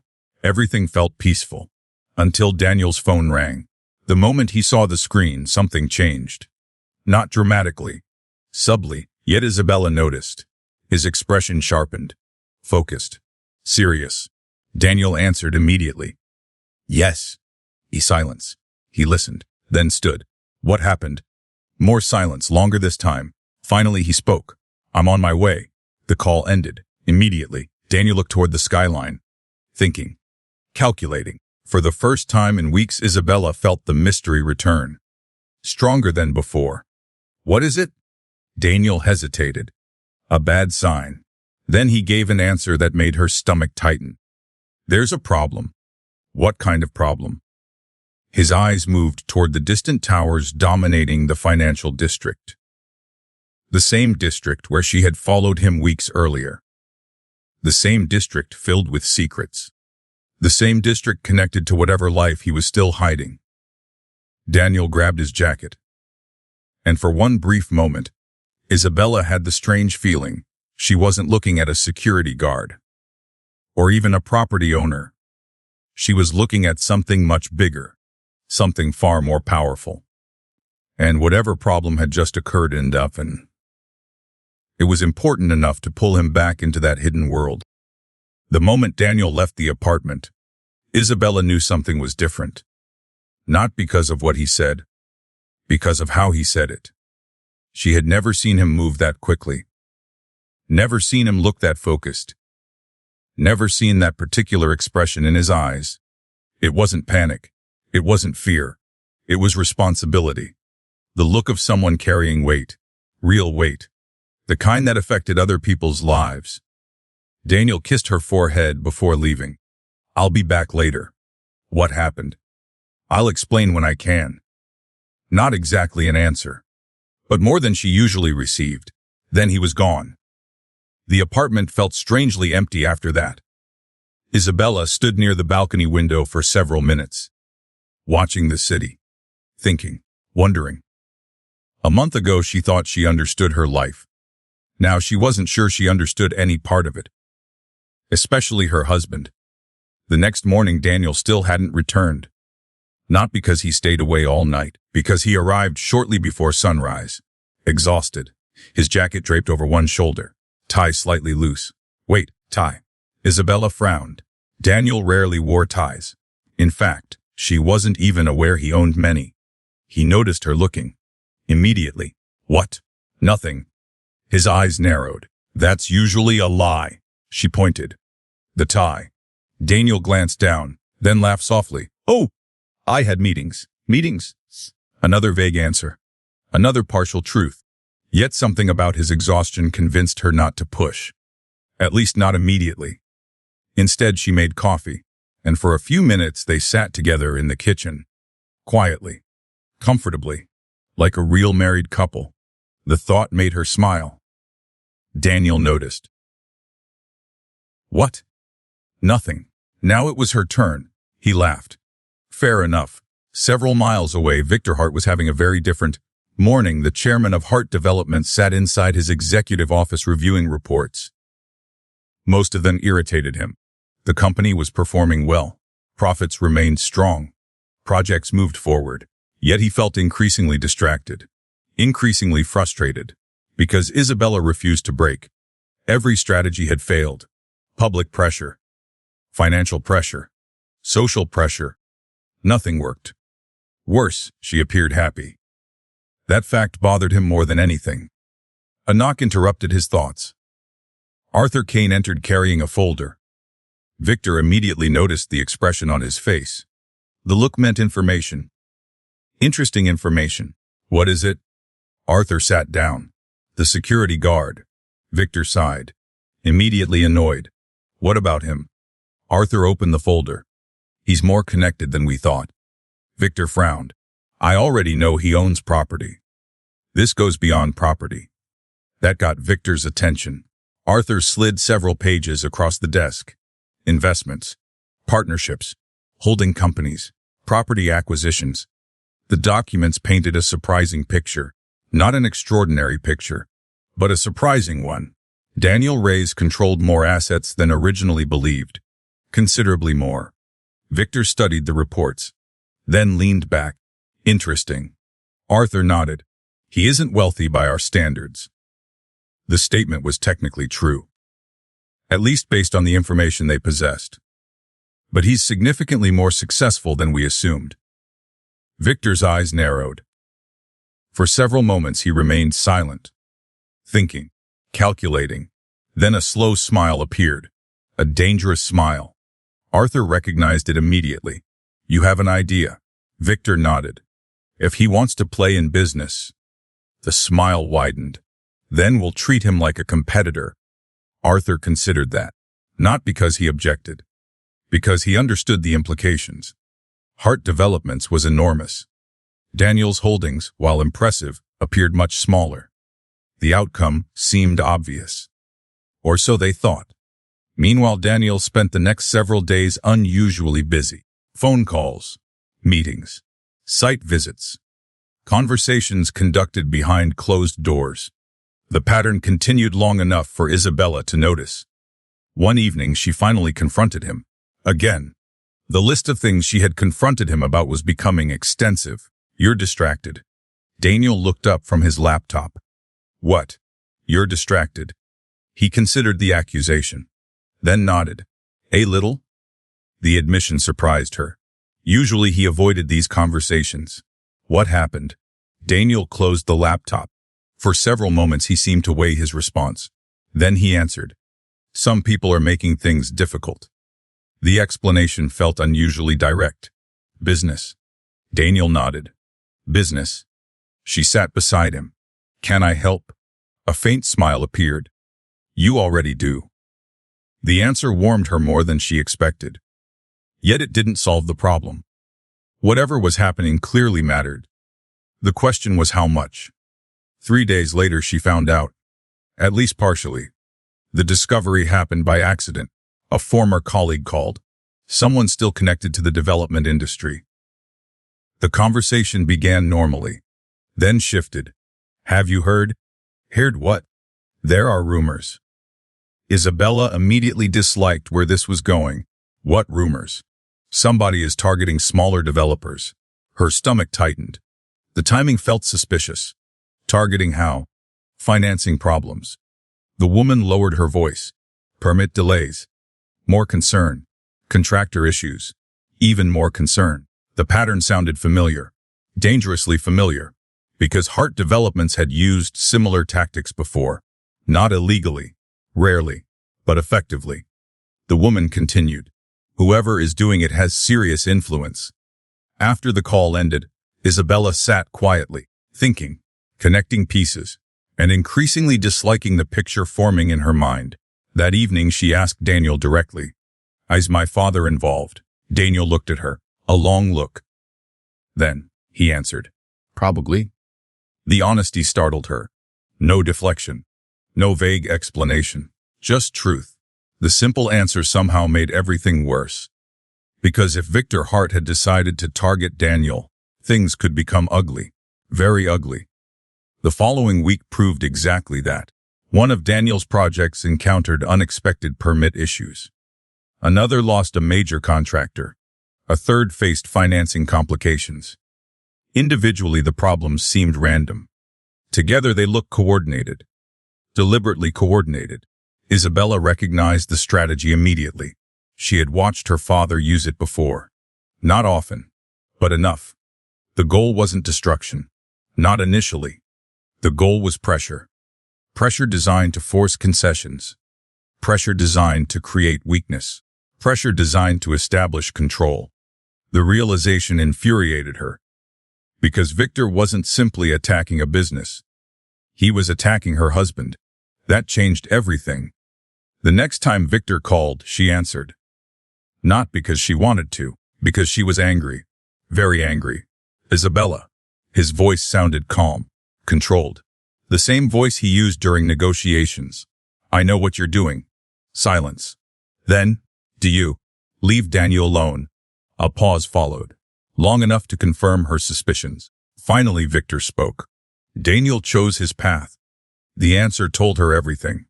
"You are targeting him. I am protecting my family." The statement almost made her laugh. Protecting. What an interesting word. Especially coming from a man who had spent months trying to destroy her life. "You mean controlling your family?" Victor's voice hardened. "I mean protecting our reputation." There it was. Always reputation. Always image. Always status. Never people. Never relationships. Never love. The conversation ended badly. Which surprised nobody, least of all Isabella. Later that evening she told Daniel everything. He listened quietly. As always, when he finished he remained silent for several moments. Then shrugged. That reaction confused her. "That's it? What? That's your response?" Daniel smiled. "I've dealt with worse." The confidence in his voice caught her attention. Not arrogance. Confidence. The distinction mattered. Very much. "You're not worried." "Should I be?" She stared. Because most people would be worried. Most people would be terrified. Hart Developments possessed enormous influence. Enormous resources. Yet Daniel seemed almost amused.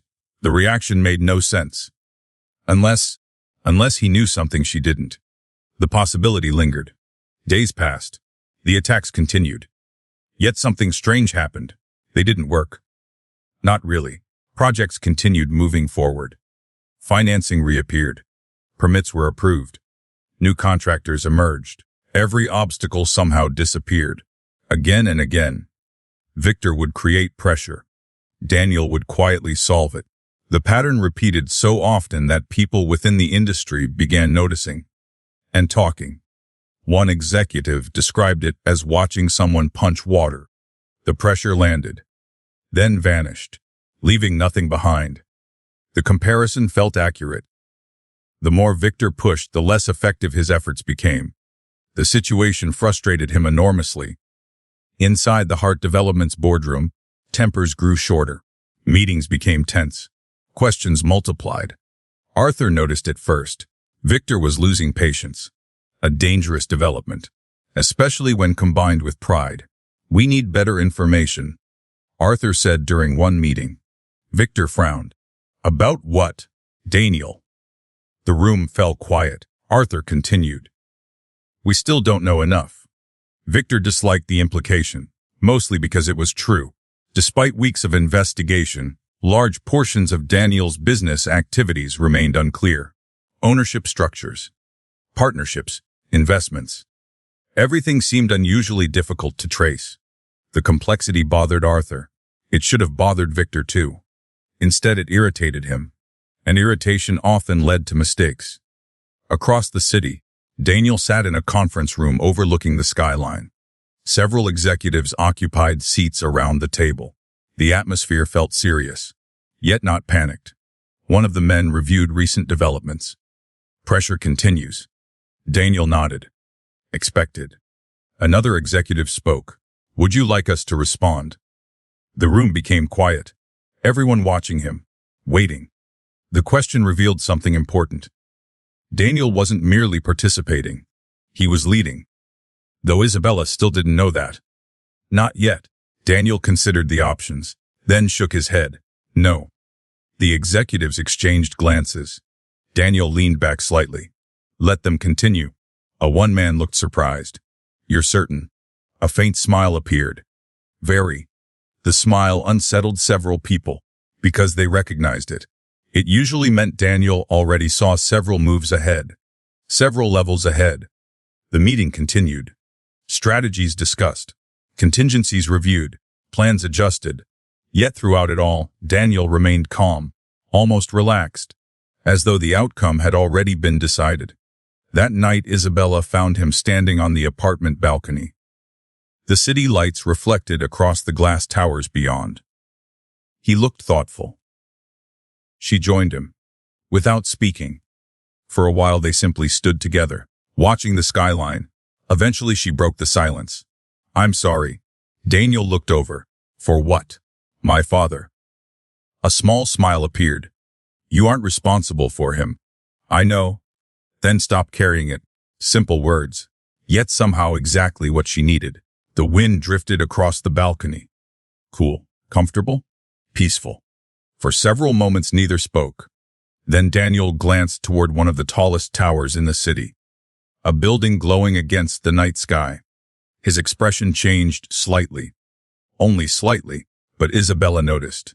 Again, that same look. The look she saw whenever business was mentioned. Whenever powerful people called. Whenever secrets hovered nearby. The mystery wasn't gone. Not even close. If anything, it was growing. Because despite everything he had revealed, she knew there was still more. And somewhere deep inside, she was beginning to suspect the truth was larger than she had ever imagined. Far larger than a few buildings. Far larger than a successful investor. Far larger than anything her father currently believed. The question was no longer whether Daniel had another secret. The question was how big that secret really was. And the answer was coming. The first real clue arrived on a rainy Tuesday afternoon. Not through Daniel. Not through one of his mysterious business associates. Not through an accidental conversation. It arrived through a mistake. A very expensive mistake. Isabella was sitting inside the apartment office answering emails when her phone rang. The number was unfamiliar. Normally she ignored unknown callers. For some reason she answered, "Hello?" The voice on the other end sounded professional. Polished, confident. "Good afternoon, Mr. Reyes." Isabella frowned. "I'm sorry." A brief pause followed. Then, "Mr. Reyes?" "No." The caller suddenly sounded alarmed. "My apologies." The line disconnected immediately. The entire interaction lasted less than 20 seconds. Yet something about it felt strange. Very strange. 5 minutes later another call arrived. Different number. Same mistake. Again the caller assumed she was Daniel. Again the conversation ended abruptly. The third call happened less than an hour later. By then Isabella's curiosity had fully awakened. "Can I help you?" she asked. The woman on the other end hesitated. "I'm trying to reach Mr. Reyes regarding tomorrow's acquisition meeting." Acquisition meeting. The phrase immediately caught Isabella's attention. What acquisition? Silence. Then panic. The caller apologized and disconnected before revealing anything else. Isabella stared at the phone. Acquisition meeting. That didn't sound like a man who owned a few buildings. That sounded like someone buying companies, or properties, or entire developments.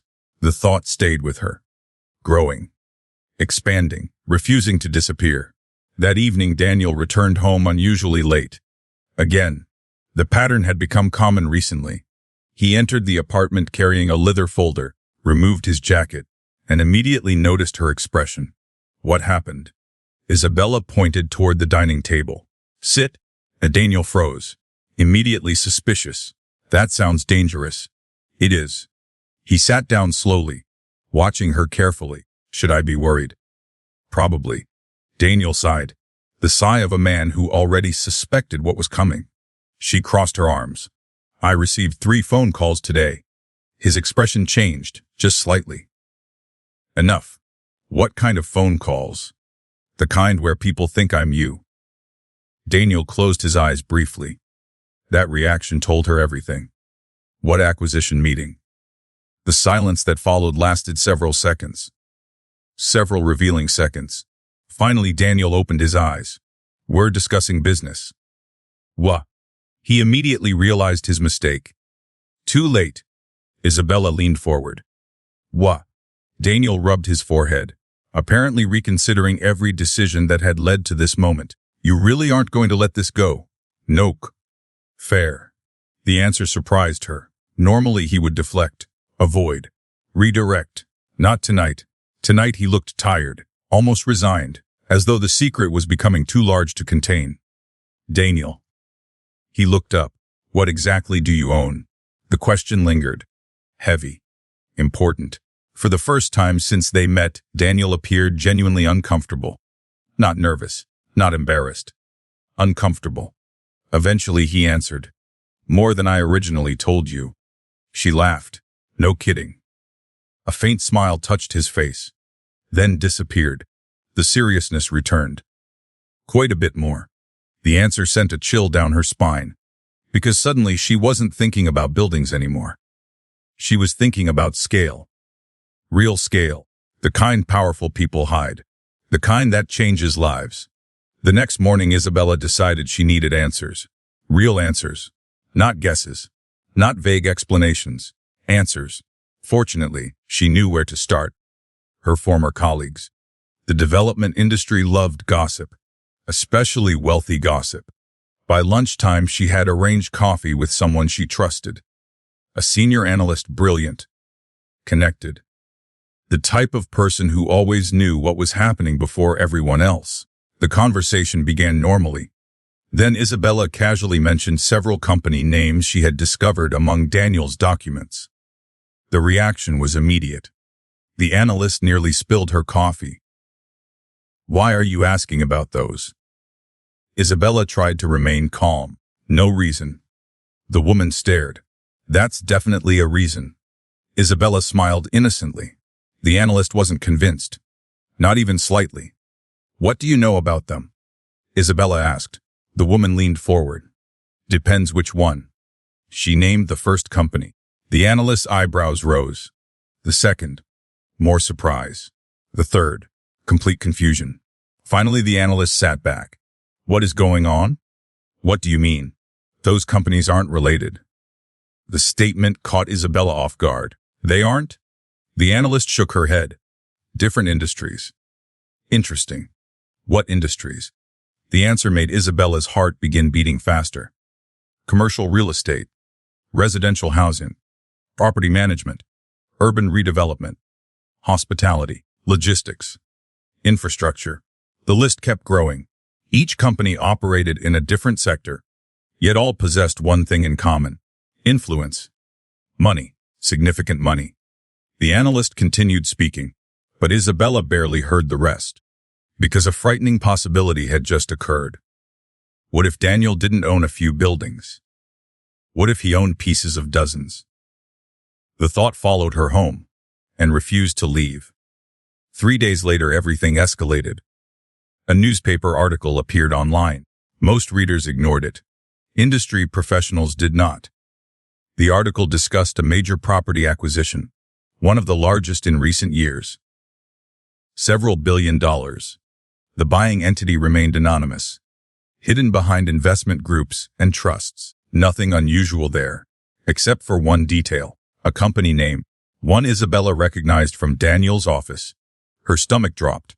Slowly, heavily, she read the article again, then a third time.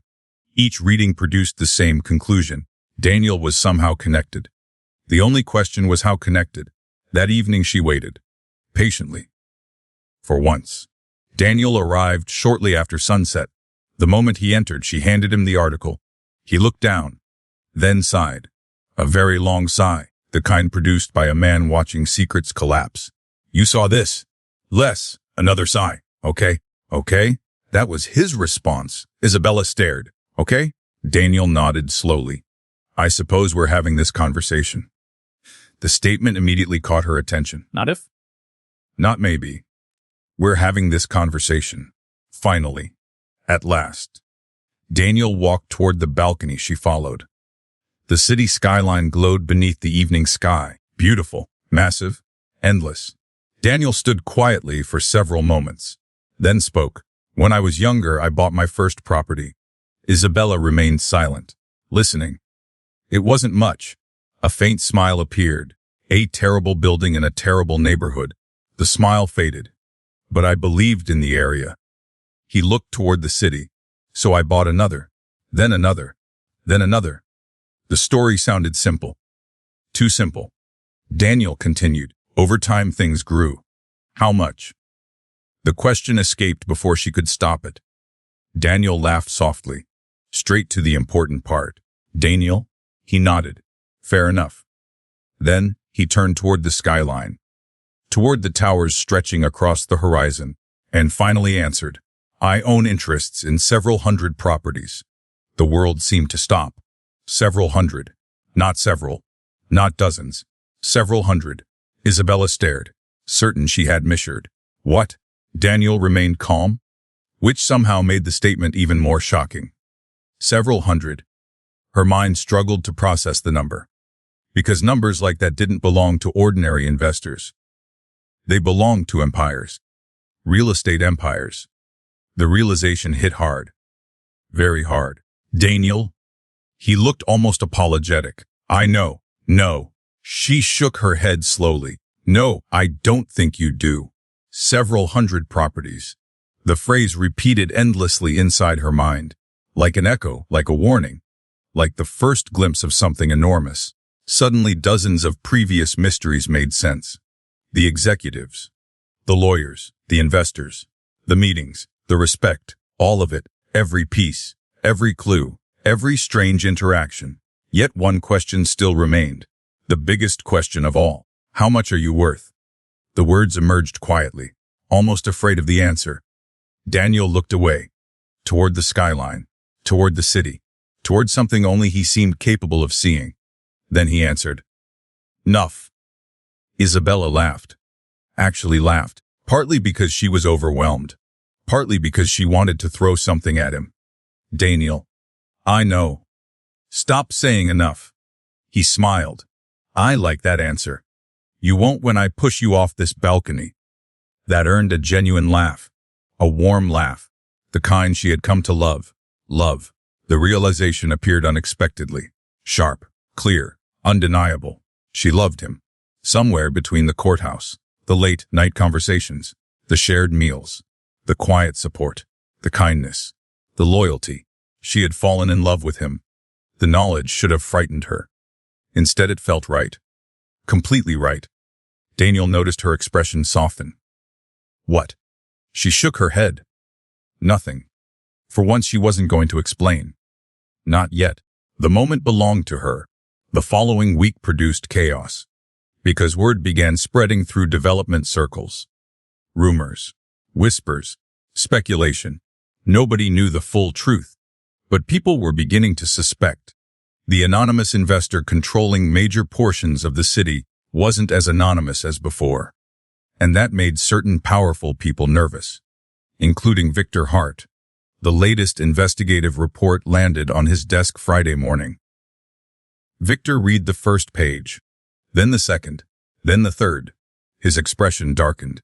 Arthur watched from across the office. "What is it?" Victor didn't answer immediately. Instead, he continued reading. Slowly, carefully. The report wasn't complete, not even close, yet it revealed enough. Enough to create concern, enough to create doubt, enough to create a question Victor had never considered before. What if Daniel Reyes wasn't a small competitor? The possibility irritated him, because it implied something unpleasant. Underestimation, and Victor Hart hated underestimating people. Across the city, Daniel stood inside a private conference room overlooking the skyline. Several executives occupied the table, waiting, watching, listening. One of them finished a presentation. The room became quiet.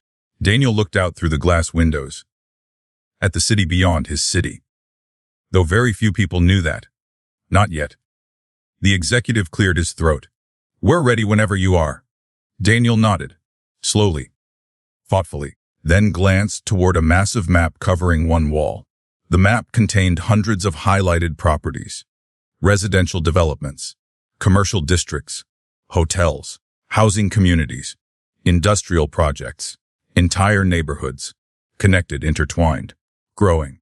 The map represented decades of work, decades of planning, decades of secrecy, and for the first time in years, that secrecy was beginning to crack. Daniel studied the map, then looked back toward the skyline. A faint smile touched his face, because he knew something everyone else didn't. The truth hadn't even begun to emerge. Not really. Isabella believed he owned several hundred properties, which was true. Victor suspected he controlled a major portfolio. Also true. Neither understood the full picture. Neither understood the scale. Not yet. Because the biggest secret remained hidden. For now. But not for much longer. For the first time since their marriage, Isabella found herself afraid of asking questions. Not because she feared the answers. Because every answer seemed to reveal an entirely different version of her husband. A version she had never known existed. The realization followed her for days after Daniel admitted owning interests in several hundred properties. Several hundred. The number still felt impossible. Whenever she tried imagining it, her mind rebelled. It wasn't just wealth. It wasn't even success. It was scale. The kind of scale that transformed people into institutions. Yet Daniel still woke up early. Still made coffee. Still carried groceries for elderly residents. Still worked security shifts. The contradiction fascinated her. And eventually curiosity won. Again. One rainy evening they sat together in the apartment living room. The city lights shimmered beyond the windows. Thunder rolled softly in the distance. Daniel looked unusually relaxed, which made Isabella decide it was the perfect moment. "Can I ask something?" Daniel glanced up from his book. "You always do. That's not an answer. It never stops you. The fair point." She smiled, then became serious. "Why?" His expression changed immediately, not dramatically. "Just enough." "Why what?" "Why this?" She gestured around the apartment, around their life, around everything. "Why work security?" Daniel looked away, toward the rain, toward memories she couldn't see. For several moments he said nothing. Then he closed the book. A sign, an important sign, because Daniel rarely talked about himself, almost never. "I grew up poor." The words caught her by surprise, not because she expected wealth, because of how rarely he mentioned his past. "My mother raised me." He smiled faintly, mostly by herself. Isabella remained silent. Listening, Daniel leaned back, his eyes distant now, focused somewhere years away. "We lived in a tiny apartment."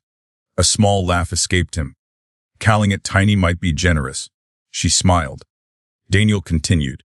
"The roof leaked. The heater barely worked. The plumbing was a disaster."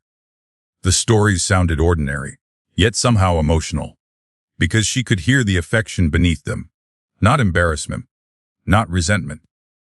Affection. My mother loved that apartment. The statement surprised her. Why? Daniel laughed softly.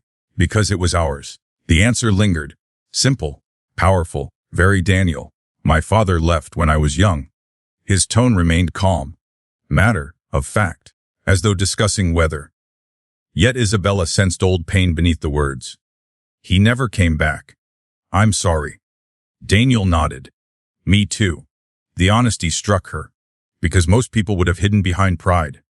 Daniel never did. Not when it mattered. He stared out the window. Watching rain slide across the glass. My mother worked 2 jobs. Sometimes 3. The image formed in Isabella's mind immediately. Long hours. Exhaustion. Sacrifice. Love disguised as survival. Daniel smiled again. A genuine smile. She was incredible. No hesitation. No doubt. Just certainty. The kind reserved for people who shape lives. My mother believed something. What? Daniel's eyes softened. That money reveals people. The answer surprised her. She expected a lesson about hard work, discipline, success. Instead, money reveals people. Daniel continued. She always said poverty tests character. He paused. But wealth exposes it. The statement settled heavily between them. Because both knew examples, many examples, including members of Isabella's family. Especially members of Isabella's family. My mother didn't hate money. Daniel smiled. She just didn't worship it. Another lesson. Another piece of the puzzle. Another reason Daniel seemed different from everyone else she knew. How did you start? The question felt natural, necessary. Daniel looked toward the skyline, thinking, remembering. I bought a duplex. Isabella blinked. A duplex. He nodded. My first property. The answer felt absurdly small considering everything else. You bought a duplex. I was 22. The number surprised her. Very young. Especially for someone without family money. Daniel laughed. I lived in one unit. Rented the other. The strategy made sense. Simple. Practical. Exactly the sort of thing she imagined him doing. Then what? Daniel smiled. The tenant paid most of the mortgage. A pause. I saved everything. Another pause. Then bought another property. The story sounded almost too simple. Yet Isabella knew enough about investing to recognize the truth. Simple didn't mean easy. Years passed between those steps. Years of sacrifice. Years of patience. Years most people lacked. Daniel continued. Then another. And another. And another. The smile returned. This time slightly amused. Eventually things got out of hand. Isabella laughed. Several hundred properties. That definitely qualified. The conversation continued for hours. Stories. Memories. Failures. Lessons. For the first time since meeting him, Daniel spoke openly about himself. Not completely, but more than ever before. And the more she learned, the more she admired him. Not because of the money, because of the journey, because of the discipline, because of the choices. The wealth felt almost secondary. Then she asked the question that truly mattered. The question she had been carrying for weeks. Why security?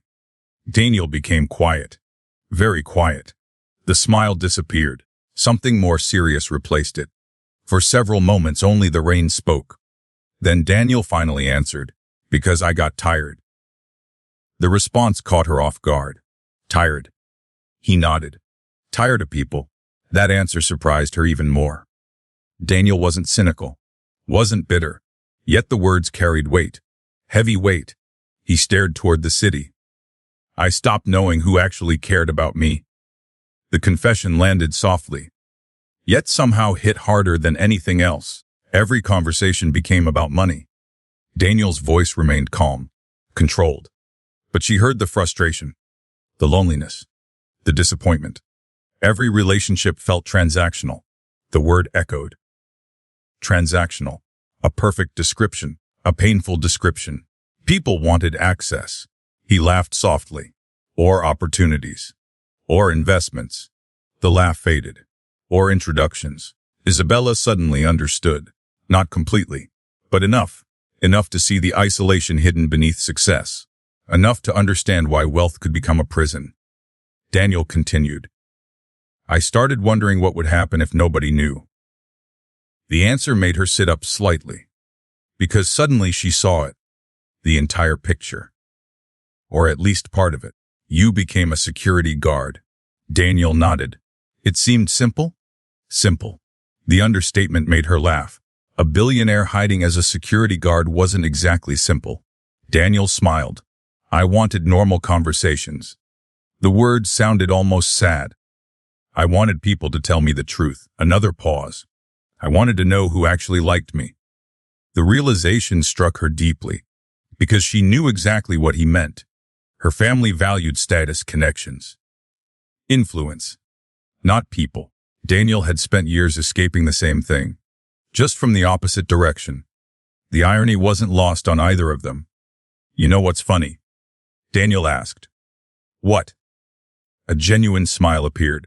The best thing that happened to me was meeting someone who hated me at first.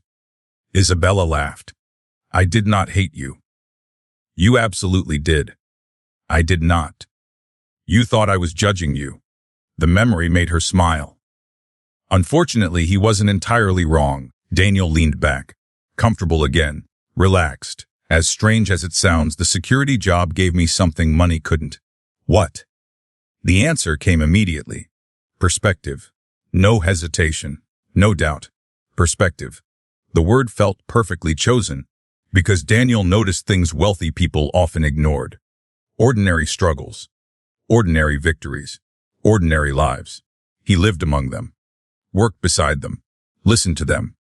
The realization made her admire him even more. A dangerous realization, because she already loved him. Very much. And the feeling seemed to grow stronger every day. The next morning brought an unexpected visitor. A journalist. Not at the apartment. At one of Daniel's properties. The woman had questions. Specific questions. Questions about ownership structures, development projects, investment partnerships. Daniel remained polite, careful. Yet the encounter bothered him. More journalists appeared later that week. Then industry analysts. Then researchers. The pattern became impossible to ignore. People were digging, looking, searching. The secrecy surrounding Daniel's business empire was attracting attention. And attention created risk. One evening, Isabella found him standing alone on the apartment balcony. The city glowed beneath the night sky. Beautiful. Complicated. Dangerous. Much like the situation surrounding them. She stepped beside him, without speaking. For several moments, they simply watched the skyline. Then Daniel broke the silence. Things are changing. The statement sounded simple, yet she knew it wasn't. Because people are asking questions. Daniel nodded. More questions than before. The wind drifted across the balcony. Cool, comfortable, almost peaceful. Yet tension lingered beneath the surface. Growing, building, approaching. The feeling reminded Isabella of storms. The quiet moments before everything changed. Then Daniel said something that made her stomach tighten. Your father is getting closer. She looked at him sharply. What does that mean? Daniel remained focused on the skyline. Thinking, calculating, watching. Finally, he answered. It means Victor is beginning to understand that I didn't accidentally survive his attacks. The realization hit immediately. Victor believed he was fighting a small investor, a moderately successful property owner, someone manageable, someone vulnerable, someone beneath him. That belief was disappearing. And once it disappeared completely, things would become far more dangerous, far more personal. Daniel turned toward her. His expression calm, steady, certain. The same expression she had come to trust. No matter what happens next. He took her hand. I'm not going anywhere. The words warmed her, comforted her. Yet they also carried an unspoken warning. Because for the first time since they married, Isabella had the distinct feeling they were approaching something enormous. A confrontation. A revelation. A collision between worlds. And when it happened, would ever be the same again. The days following Daniel's confession felt different. Not because of the secrets. Not because of the wealth. Not because of the growing pressure surrounding them. Because Isabella finally understood something she hadn't fully recognized before. Daniel Reyes was lonely. Not the kind of loneliness caused by being alone. The deeper kind. The kind created by never knowing who genuinely cared. The realization changed the way she looked at him. It made her notice things she had overlooked. The moments he watched people instead of speaking. The way he remembered small details about residents. The way he seemed happiest during ordinary conversations. The way he valued sincerity more than status. For a man who possessed extraordinary resources, Daniel seemed remarkably attached to simple things, and somehow that made her love him even more. Love, the word no longer frightened her. Not the way it once had, because somewhere along the way, their marriage had stopped being an arrangement, stopped being an impulsive decision, stopped being a reaction to pain. It had become real, completely real. The realization stayed with her all week. Then one evening something unexpected happened. She came home early. Very early. Daniel wasn't expecting her. The apartment appeared empty, at first. Then she heard music. Soft music, coming from the balcony.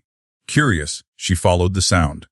Daniel stood outside overlooking the city, a cup of coffee in one hand. The skyline stretching endlessly beyond him. He looked thoughtful, almost nostalgic. For a moment Isabella simply watched. Then she stepped outside. Daniel turned, smiled immediately. The reaction warmed her. Every time. What are you thinking about? The question seemed simple. Yet Daniel hesitated, a rare occurrence. Finally he laughed softly. You. That answer surprised her. In a good way. Definitely. She moved beside him. The evening air felt cool, comfortable, peaceful. For several moments neither spoke. Then Daniel surprised her again. Can I tell you something? She looked up. The seriousness in his voice immediately caught her attention. Of course. Daniel stared out across the skyline, gathering his thoughts, choosing his words. Then he smiled. A genuine smile. One she didn't see often. You know the strange part? What? I noticed you years before we ever spoke. For a moment Isabella thought she had misheard. What? Daniel laughed softly, apparently expecting that reaction. You heard me. She stared. You knew me? I knew of you. The distinction mattered, yet not nearly as much as the revelation itself.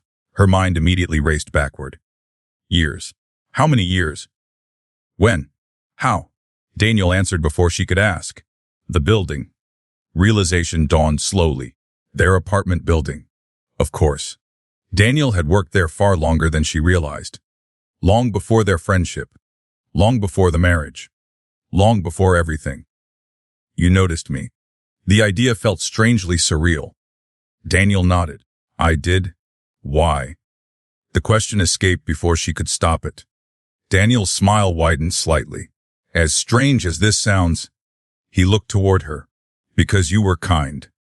The answer caught her completely off guard. Not beautiful. Not successful. Not impressive. Kind. The simplicity of it hit harder than any compliment she had ever received. Daniel continued. You talk to everyone. She frowned. Most people do. No. Daniel shook his head. Most people talk to people they think matter. The statement lingered. Heavy. Uncomfortable. True. Daniel continued quietly. You talk to everybody. The doorman. The cleaners. The maintenance staff. The reception team. The security guards. Everyone. Not because you needed something. Just because you respected them. The memory made Isabella smile faintly. She had never thought about it. Never considered it unusual. To her it wasn't. To Daniel apparently it was. One day an elderly resident collapsed in the lobby. The memory appeared instantly. She remembered. A frightened woman. Medical emergency. Panic chaos. Daniel smiled.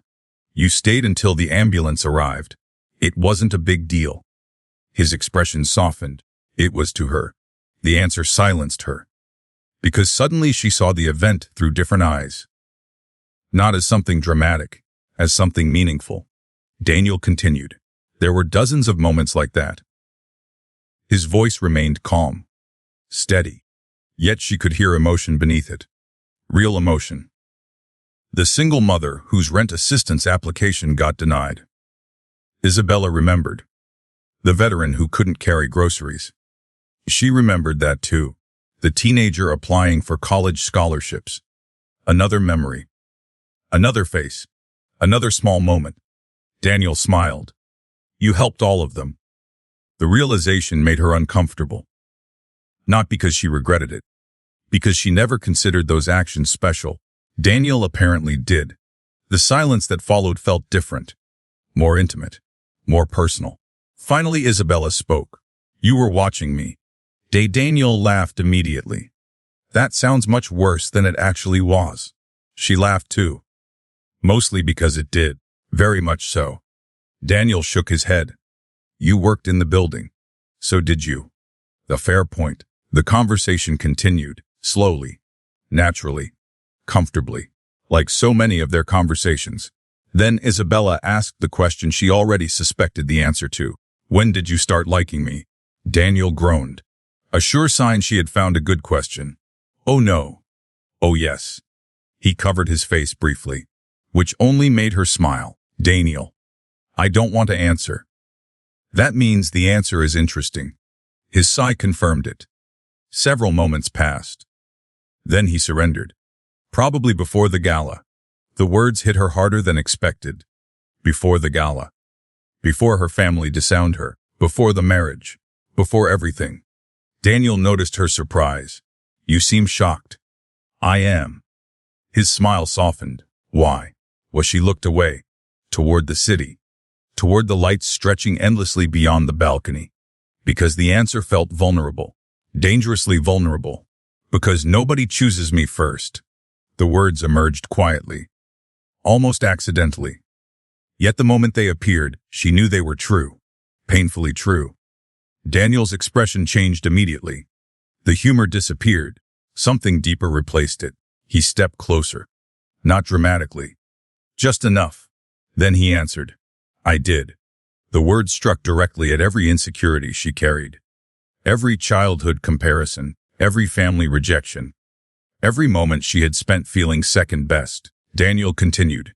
I always did. No hesitation. No doubt. Just certainty. The certainty made her eyes sting.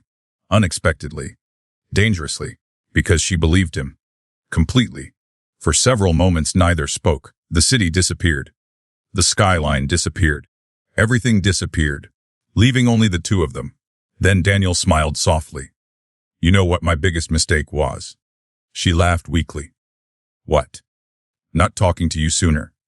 That earned a genuine laugh. Thank goodness. Because another second of emotional intensity might have broken her. The moment eased. The tension softened. Yet something fundamental had changed. Something important. Something permanent. Later that evening they sat together on the couch, watching a movie neither was actually paying attention to. Daniel's arm rested casually behind her. She leaned slightly closer, natural. Comfortable. Easy. The kind of intimacy neither had expected. The kind that grows quietly. Patiently. Real. Eventually Isabella looked up. Can I tell you something? Daniel smiled. You always do. She rolled her eyes. Then became serious. I love you. The words filled the room. Simple. Honest. Terrifying. Beautiful. For a brief moment Daniel looked stunned. Actually stunned. A rare sight. Very rare. Then his expression softened. More than she had ever seen. The walls disappeared. The distance vanished. Everything became real. I love you too. The answer arrived immediately. Without hesitation. Without fear. As though he had been waiting to say it. The moment should have felt dramatic. Instead it felt right. Completely right. A quiet truth finally spoken aloud. Neither noticed the phone vibrating on the nearby table. Not at first. Not until it rang again. And again. And again. Daniel frowned. The persistent calls immediately caught his attention. Reluctantly he reached for the phone. One glance at the screen changed everything. The warmth vanished. The comfort disappeared. The relaxed atmosphere evaporated. Isabella noticed instantly. What happened? Daniel answered the call, listened, then stood. Slowly, very slowly. The look in his eyes made her stomach tighten, because she had seen it before. The look appeared whenever his hidden world demanded attention, whenever something important happened, whenever the mystery returned. Daniel ended the call. The apartment suddenly felt smaller. The city somehow darker. What is it? Isabella asked. Daniel looked toward the skyline, toward the financial district, toward a world she still didn't fully understand. Then he gave an answer that sent a chill through her. Your father crossed a line. Silence filled the room. Heavy silence. Dangerous silence. Because something in Daniel's voice sounded different. Not angry. Not upset. Certain. The certainty frightened her more than anger ever could. Because for the first time since meeting him, Daniel Reyes looked like a man who had decided to stop being patient. The silence after Daniel's words felt almost unbearable. Your father crossed a line. The statement echoed through Isabella's mind long after he said it. Because she had never heard that tone from him before. Not once. Daniel was patient. Calm. Measured. Even when Victor attacked his business. Even when rumors spread. Even when powerful people attempted to create problems. He remained steady. Controlled. But now something had changed. Not his composure. His decision. And somehow that was far more unsettling. What did he do? Isabella asked quietly. Daniel stared out the apartment window. The city lights reflected across the glass. For several moments he said nothing. Then he finally turned toward her. He targeted one of the housing projects. Her stomach tightened. What kind of project? Daniel hesitated. Not because he didn't want to answer. Because the answer mattered. A project for low-income families. The words landed heavily. Immediately. Because Isabella knew exactly what that meant. Daniel wasn't talking about luxury towers. Or commercial developments. Or investment properties. He was talking about homes. Real homes. For real people. People with limited options.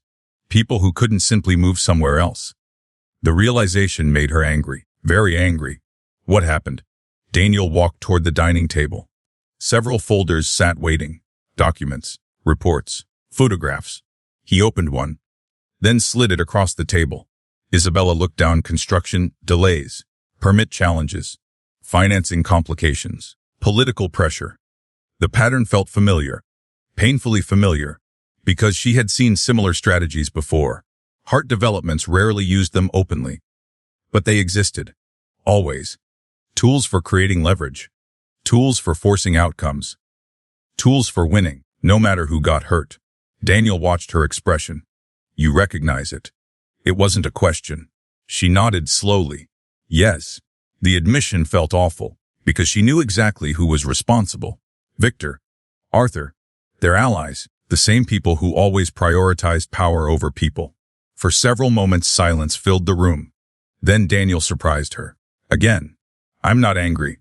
She looked up. Confused. You aren't? Daniel shook his head. No. That made no sense. Absolutely none. They attacked your project. Wes. They targeted families. Wes. So how are you not angry? A faint smile appeared. Not a happy smile. Not exactly. A knowing smile. The kind that suggested someone understood more than everyone else in the room. Because they don't understand what they're doing. The answer confused her even more. Daniel leaned back slightly. Almost thoughtful. They think they're fighting a competitor. The smile widened. They're not. The certainty in his voice sent a strange chill through her. Because suddenly she remembered every previous confrontation. Every failed attack. Every obstacle Victor created. And every obstacle Daniel quietly removed. The pattern wasn't accidental. Not anymore. The realization stayed with her all night. And only grew stronger over the following days. Because Victor wasn't stopping. If anything, he was accelerating. The pressure increased. Additional projects encountered problems. Partners received warnings. Contractors faced scrutiny. Banking relationships became complicated. Everything pointed toward a coordinated effort. A final effort, the biggest one yet. Across the city, inside the Hart Development's headquarters, Victor felt increasingly confident, for the first time in months. Recent reports suggested Daniel's businesses were finally under strain. At least that's what Victor believed. Several projects had slowed. Meetings had become more frequent. Lawyers were involved. The signs looked promising. Across the conference table, Arthur reviewed new documents. Progress is being made. Victor nodded. I told you. Arthur remained less certain. Something about the situation bothered him. A feeling he couldn't quite explain. The resistance. The calm. The lack of panic. Nothing about Daniel's behavior felt normal. Most developers would be scrambling, reacting, defending. Daniel wasn't. And that fact kept Arthur awake at night. What? Victor asked. Arthur looked up. Something feels wrong. Victor sighed, immediately irritated. We've had this conversation. I know. Arthur folded his hands together. But I still think we're missing something. Victor dismissed the concern. Again, a mistake. A significant mistake. Because elsewhere in the city, people were asking similar questions. Industry analysts, investment firms, real estate attorneys. The deeper they looked into Daniel's holdings, the stranger things became. Ownership structures connected unexpectedly. Partnerships stretched across multiple industries. Assets appeared linked through complex networks of trusts and corporations. The scale seemed increasingly difficult to measure, and that uncertainty made powerful people nervous. Including Arthur. Including Victor, though Victor refused to admit it.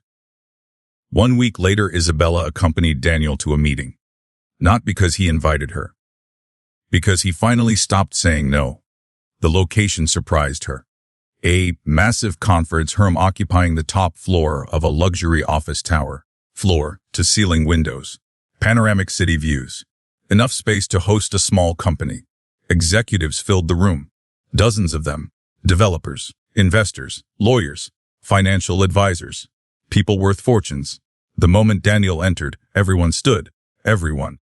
The sight nearly stopped Isabella in her tracks. She had seen respect before. This was something else. Something bigger. The room didn't simply respect him. The room deferred to him. The distinction felt important. Very important. Daniel acknowledged everyone politely. Then took a seat at the head of the table. The head. Not the side. Not the middle. The head. And suddenly a terrifying realization occurred. Her husband wasn't attending the meeting. He was leading it. The understanding hit hard, because it transformed every previous mystery into something larger, something more significant. The meeting began. Discussions moved quickly. Project updates. Financial reviews. Acquisition opportunities. Strategic planning. The numbers alone felt overwhelming. Hundreds of millions. Then billions. The scale left Isabella speechless, yet nobody seemed surprised. Not even slightly. Because for everyone else in the room, this was normal. They're normal. The meeting lasted nearly 3 hours. When it finally ended, Isabella remained silent, trying to process everything she had witnessed. Daniel noticed. Naturally, you okay? She laughed weakly. No. That earned a smile. You'll adjust. I'm not sure that's possible. Daniel laughed softly. The sound eased some of the tension. But not much. Because she still didn't fully understand what she had seen. And she had a feeling the truth remained larger than anything she imagined. Several days later, events reached a turning point. An investigative team working for Victor finally uncovered something significant. Or at least they believed they had. The report arrived early Friday morning. Victor reviewed it immediately. The contents appeared promising. Initially, several holding companies had been identified. Investment groups linked. Property portfolios mapped. For the first time, portions of Daniel's empire became visible. Victor smiled. Finally, Progress. Arthur sat across from him, reading the same report. His reaction differed considerably. The deeper he read, the more concerned he became. Because the numbers kept growing, and growing, and growing. Eventually Arthur lowered the document. The room suddenly felt quiet. Very quiet. Victor noticed. What? Arthur didn't answer immediately. Instead he reread several pages, then looked up. Slowly. These numbers aren't right. Victor frowned. What do you mean? Arthur tapped the report. The valuations. Silence. Then, what about them? Arthur looked directly at him. They're too large. For several moments Victor simply stared, not understanding. Then he reviewed the figures again. More carefully this time. The realization arrived gradually. Then all at once. Commercial holdings, residential developments, hotels, industrial properties, infrastructure projects. The total value continued rising, far beyond expectations, far beyond reason, far beyond what a successful security guard should possess. Victor's expression darkened. For the first time in months, uncertainty appeared. Real uncertainty. Arthur saw it immediately, and unfortunately, Arthur felt exactly the same way. Because the numbers suggested something impossible. Something absurd. Something neither man wanted to believe. They had drastically underestimated Daniel Reyes. Meanwhile, Daniel sat inside another meeting across the city. Different tower. Different executives. Same calm demeanor. One advisor finished presenting. The room became quiet. Everyone waiting, watching, listening. The advisor cleared his throat. The heart situation continues. Daniel nodded, expected. Another executive spoke. Would you like us to proceed? Again the room waited. Again everyone looked toward him. The authority felt natural, effortless. The way authority always appears when it has existed for a very long time. Daniel considered the question, then shook his head. Not yet. The answer surprised several people. One executive frowned. They've become increasingly aggressive. I know. And they continue targeting projects. I know. Another pause. Longer this time. Finally Daniel smiled. A small smile. Dangerous in its own way. Let them finish. The executives exchanged glances. They understood. At least partly. Daniel wasn't reacting because he was waiting. Waiting for something. Waiting for someone. Waiting for the right moment. That realization lingered long after the meeting ended. Later that evening Isabella found him standing on the apartment balcony again. The skyline glittered beneath the stars. Beautiful. Powerful. Endless. She stepped beside him. Close enough for their shoulders to touch. Neither spoke immediately. Eventually she broke the silence. You're planning something. Daniel smiled. That obvious. Very. The answer earned a laugh. Then the seriousness returned. Because she needed to know, needed to understand. What's going to happen? Daniel looked toward the financial district, toward the towers, toward the city beyond. His city, though she still didn't fully grasp that fact. Then he answered quietly. The truth. The words lingered. Heavy. Important. Inevitable. The truth about what? Daniel turned toward her. For a moment she saw something she rarely witnessed. Relief. As though carrying the secret had become exhausting. As though hiding had become difficult. As though the end was approaching. And perhaps it was, because when Daniel finally spoke again, his answer changed everything. The truth about who I really am. The city lights shimmered below. The wind drifted across the balcony. And somewhere deep inside, Isabella knew. The biggest reveal was finally coming. The truth about who I really am. The words stayed with Isabella for 3 days. 3 very long days. Daniel didn't immediately explain, which was frustrating, incredibly frustrating, but she also understood why. Whatever secret remained hidden wasn't a small one. Not anymore. The pieces were finally starting to fit together. The respect, the meetings, the acquisitions, the executives, the projects, the mysterious companies. Everything pointed toward something enormous. Something far beyond a successful property investor. and Daniel knew it. So did everyone surrounding him. The only person still catching up was Isabella. By Monday morning, she was tired of waiting. Very tired. Daniel sat across from her at breakfast reading emails. Calm. Relaxed. Completely unbothered. Meanwhile, she felt like she might explode. Finally, she set down her coffee. We're having the conversation. Daniel looked up. The conversation. The conversation. He smiled immediately. A bad sign. Because Daniel smiled whenever he knew something she didn't. You've become very dramatic. I learned from my family. That earned a laugh. Unfortunately, it didn't change anything. Isabella leaned forward. Daniel. He sighed. The sigh of a man accepting defeat. Finally. Okay? The answer arrived so easily she almost didn't believe it. Okay? Okay. Silence followed. Several seconds of silence. Then Daniel stood. Come with me. That was not the answer she expected. Where? You wanted the truth. His smile returned. I'm going to show you. 2 hours later, they stood in front of the tallest office tower Isabella had ever entered. Not one of the tallest. A glass and steel giant dominating the financial district skyline. She recognized it immediately. Everyone did. One of the most valuable properties in the city. Perhaps the most valuable. The building represented wealth, power, influence. The sort of place politicians visited when they needed support. The sort of place corporations visited when they needed approval. The sort of place ordinary people rarely entered. Daniel parked near the private entrance. A private entrance. Another detail she noticed immediately. Neither spoke as they entered. The lobby alone felt larger than some hotels. Marble floors. Massive artwork. Luxury beyond reason. Employees moved with purpose. Executives crossed polished corridors. The entire building radiated importance. Then something happened. The receptionist stood. Immediately. Not politely. Not professionally. Respectfully. Good morning, sir? Sir. Not Mr. Reyes. Not Daniel. Sir. The distinction hit Isabella instantly. Daniel nodded politely. Good morning. More employees greeted him, each one displaying the same reaction. Respect. Real respect.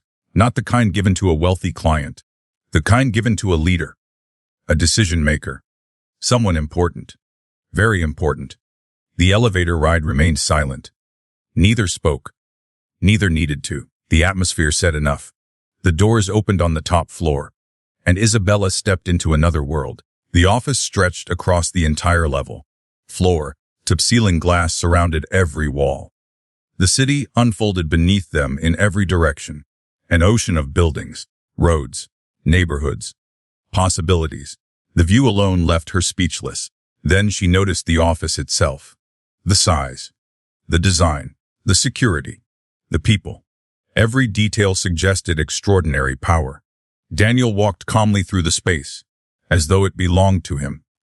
The thought struck her immediately, then refused to leave. Several executives approached, all smiling, all respectful, all clearly expecting him. One man stopped beside them. Good morning, Mr. Chairman. The world seemed to stop. Chairman. Not advisor, not consultant. Chairman. Isabella slowly turned toward her husband. Daniel looked mildly uncomfortable. A very revealing reaction. The executive immediately realized what had happened and looked horrified. Sir, Daniel raised a hand. It's fine. The damage was already done. Isabella stared. The executive retreated quickly, very quickly, leaving them alone. Finally she spoke. What did he call you? Daniel closed his eyes briefly. A man preparing for impact. Then he answered. Chairman. She laughed. Not because anything was funny. Because reality had become absurd. Chairman of what? The answer arrived quietly, almost gently, as though Daniel understood exactly how overwhelming it would sound. Everything. The word echoed everything. For several moments Isabella couldn't think, couldn't speak, couldn't breathe. Everything. Daniel guided her toward a conference room. Private, quiet, away from curious eyes. The moment the door closed, she turned toward him. Start talking. Daniel nodded. Fair. Very fair.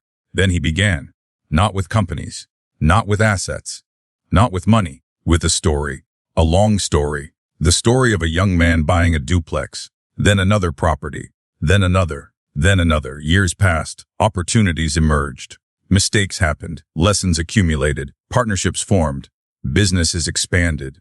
The story grew, and grew, and grew, until eventually the scale became difficult to comprehend. Daniel spoke calmly, patiently, explaining decades of work, decades of planning, decades of growth. By the end, Isabella felt dizzied, not from confusion, from magnitude. The numbers alone seemed impossible. Commercial properties, residential developments, hotels, office towers, infrastructure, logistics, entire districts, entire neighborhoods, all connected, all expanded, all somehow linked back to Daniel. The realization felt surreal. How much? The question escaped before she could stop it. Daniel smiled weakly. You really love that question, Daniel. The smile faded. The seriousness returned. Then he finally answered. Honestly, completely.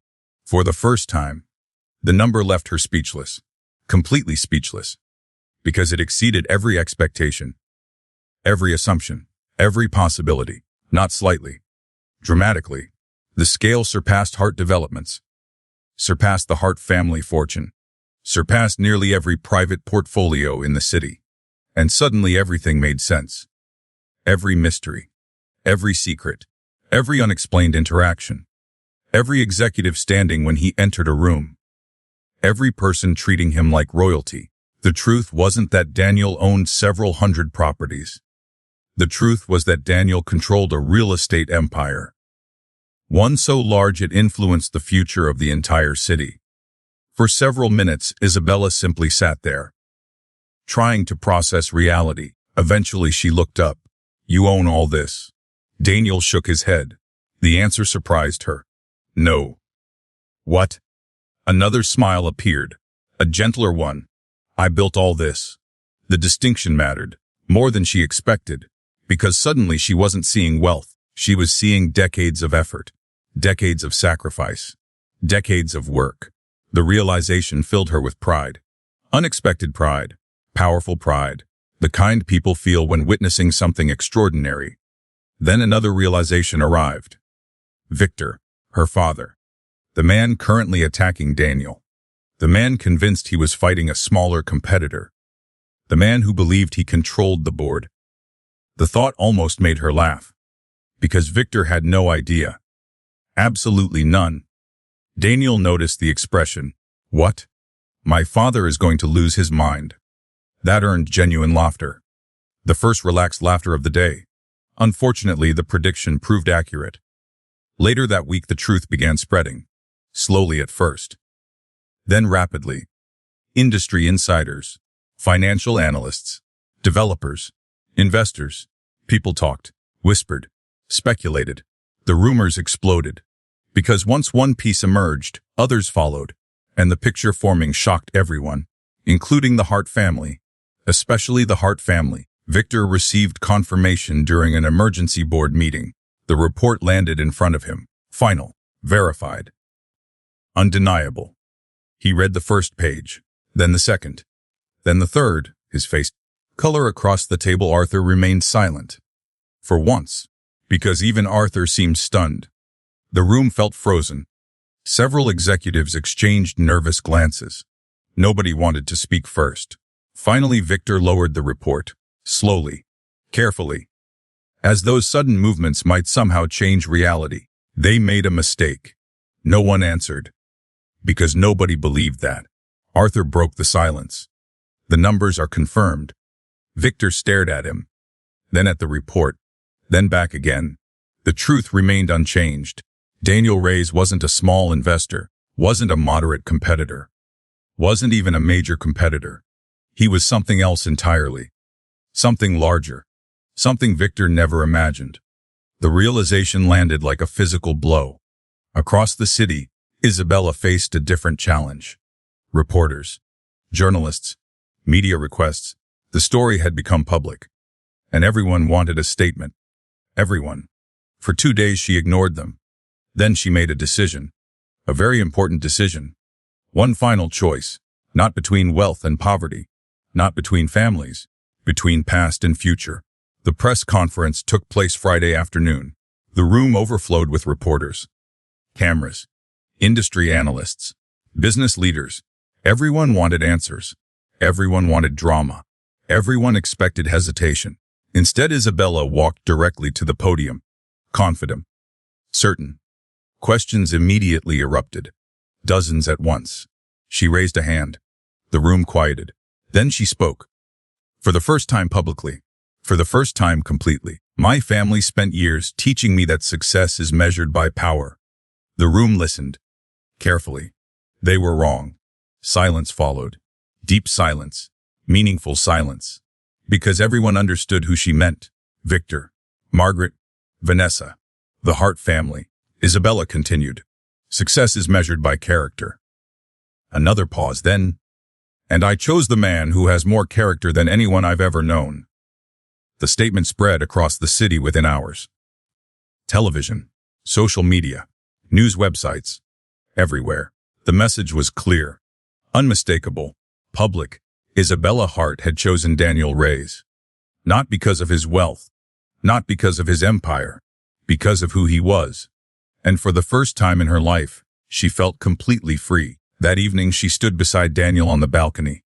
The city glowed beneath them, beautiful, endless, alive. Neither spoke for a while. Eventually Daniel smiled. You know what? What? His eyes moved across the skyline, across the city he helped build, across the future waiting beyond. Then back toward her. I think we're finally done hiding. And somewhere, across the city, Victor Hart stared at a report that had just destroyed everything he thought he understood. The war was no longer hidden, and the final battle was about to begin. Victor Hart had spent his entire life believing one simple truth. Power protected people. Power created security. Power guaranteed loyalty. Power won. For decades, that belief appeared correct. Hart developments expanded. Competitors disappeared. Influence grew. Fortunes multiplied. Politicians answered calls. Bankers attended meetings. Investors sought partnerships. The system worked. Until it didn't. The first cracks appeared quietly, almost invisibly. A delayed phone call. An unanswered message. A postponed meeting. Small things. The kind of things most people ignored. Victor did not. Because powerful people learned to recognize patterns. And a pattern was emerging. People who once moved immediately were suddenly moving slowly. People who once agreed instantly were suddenly asking questions. People who once seemed loyal were becoming cautious. Very cautious. The change irritated him. At first. Then it worried him. By the second week after Isabella's public statement, the situation had become impossible to ignore.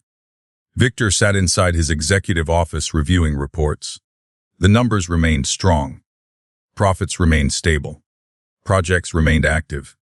Yet something felt wrong. Something beneath the surface. A knock interrupted his thoughts. Arthur entered. The expression on his face immediately confirmed Victor's concerns. Bad news. Again. What now? Arthur closed the door. Not a good sign. Then placed a folder on the desk. We lost another investor. Victor's jaw tightened. Why? Arthur remained silent. Which was answer enough. Because both men already knew. Daniel. The realization felt increasingly unavoidable. Not because Daniel attacked anyone. Because people were making decisions. Their own decisions. And those decisions no longer favored Hart developments. Victor opened the folder. The investor in question had maintained relationships with the company for over a decade. A decade. Now suddenly gone. The timing wasn't accidental. Nothing about the situation felt accidental anymore. Across the city, Daniel sat inside a conference room overlooking the harbor. Several executives occupied seats around the table. The atmosphere remained calm, professional, controlled. Unlike the growing panic inside Hart developments, one executive reviewed market reports. Another discussed future acquisitions. A third provided updates on community housing initiatives. The meeting felt productive. optimistic, forward, looking. Eventually someone mentioned Victor Hart. The room grew quiet. Daniel listened, then shook his head. No. The executive looked surprised. We aren't responding. Daniel smiled faintly. Not unless necessary. The answer confused several people, because most leaders would attack. Most leaders would retaliate. Most leaders would seek revenge. Daniel wasn't interested. Not really. Because Daniel understood something Victor did not. The battle had already changed. And not in Victor's favor. Meanwhile, Isabella watched events unfold with mixed emotions. Part of her felt satisfaction. After everything her family had done, some consequences seemed deserved. Another part felt sadness. Because regardless of the pain they caused, they were still her family. The conflict left her emotionally exhausted. One evening she sat alone on the apartment balcony, watching the sunset, thinking. Daniel joined her a few minutes later, without speaking, without asking questions, just sitting beside her. Eventually she broke the silence. I thought I'd feel happier. Daniel nodded, as though he already understood. You still love them. The answer surprised her. Not because it was wrong, because it was exactly right. I don't know why. Daniel smiled softly. Neither do most people. The statement lingered. Because family rarely followed logic. Especially broken family. The following morning brought another shock. Federal investigators arrived at Hart Developments. Not because of Daniel. Not because of Isabella. Because of Victor. Years of aggressive business practices had created enemies. Many enemies. And once Victor's influence weakened, those enemies became brave. Very brave. Questions emerged. Then audits. Then investigations. Nothing criminal. At least not initially. But enough to create headlines. Enough to create concern. Enough to attract attention. And attention was the last thing Victor needed. By lunchtime news outlets were reporting the story. By evening social media had exploded. The narrative shifted rapidly. Victor Hart was no longer the powerful businessman controlling the city. He was becoming a man defending himself. The difference mattered. A great deal. Inside the Hart family mansion, tensions levels Isabella had never witnessed. Margaret spent most of her time speaking with public relations consultants. Vanessa canceled appearances. Charity events disappeared from her calendar. Friends stopped calling. Invitations vanished. The social circles that once embraced them suddenly felt distant, very distant. Because loyalty built on status rarely survives trouble. Vanessa learned that lesson first. And hardest. One afternoon she arrived at a private club expecting lunch with several close friends. Instead she found excuses. Scheduling conflicts. Unexpected obligations. Last-minute cancellations. The pattern became obvious quickly. Painfully quickly. People were distancing themselves. Protecting themselves. The realization left Vanessa furious. And frightened. Mostly frightened. For the first time in her life, she experienced what Isabella had endured for years. Rejection. Isolation. Judgment. The irony wasn't lost on anyone. Least of all Isabella. A week later another blow landed. Arthur Kane ended his engagement. The decision shocked the city. Media outlets covered the story immediately. Business analysts speculated endlessly. Socialites gossiped. The rumors spread rapidly. The truth remained much simpler. Arthur saw the future. And didn't like it. His relationship with Vanessa had always been strategic. Calculated. Practical. The calculation no longer worked. So he walked away. Just as he had walked away from countless other opportunities throughout his career. The decision devastated Vanessa, though she would never admit it publicly. Not yet. Back at Hart Developments, the situation continued deteriorating. Several board members expressed concern. Others expressed frustration. A few quietly explored alternatives. The possibility would have seemed unthinkable months earlier. Now it felt increasingly realistic. Victor noticed. Of course he noticed. Powerful men always notice when loyalty begins fading. The realization enraged him. which unfortunately made everything worse. Meetings became hostile. Conversations became shorter. Patience disappeared. The more pressure Victor felt, the harder he pushed. The harder he pushed, the more people pulled away. A vicious cycle, one with no easy escape. Across the city, Daniel remained focused on work, not revenge, not victory. Work. The distinction surprised Isabella. She expected celebration, expected satisfaction, expected some degree of triumph. Instead, Daniel seemed almost uncomfortable. One evening, she finally asked why. They were walking through one of his housing developments. Children played nearby. Families occupied newly completed homes. Life happened everywhere around them. The project felt alive, hopeful, meaningful. Daniel smiled as he watched residents moving into their homes. The expression warmed her. Because it wasn't pride. It was fulfillment. A different thing entirely. Why aren't you happy about what's happening to my father? Daniel looked genuinely confused. Why would I be? The answer surprised her. He attacked you. He attacked projects. The correction felt important, because it revealed something fundamental about Daniel. His focus wasn't personal. It never had been. Daniel looked around the neighborhood, at the families, the homes, the future, then back toward her. I care about this. He gestured toward the community. Not winning. The simplicity of the statement struck her deeply, because it explained everything. Why people respected him. Why employees followed him. Why residents trusted him. Why she loved him. Daniel built things. Victor controlled things. The difference had finally become impossible to ignore. The following week delivered the largest blow yet. A major investment consortium withdrew support from Hart Developments. Publicly, the announcement shocked financial markets. Analysts immediately began asking questions. Hard questions. Questions investors hated. Questions companies feared. The stock price fell, not dramatically, but noticeably. And perception matters, especially in business. Perhaps more than reality. Victor understood that better than anyone, which made the development especially painful.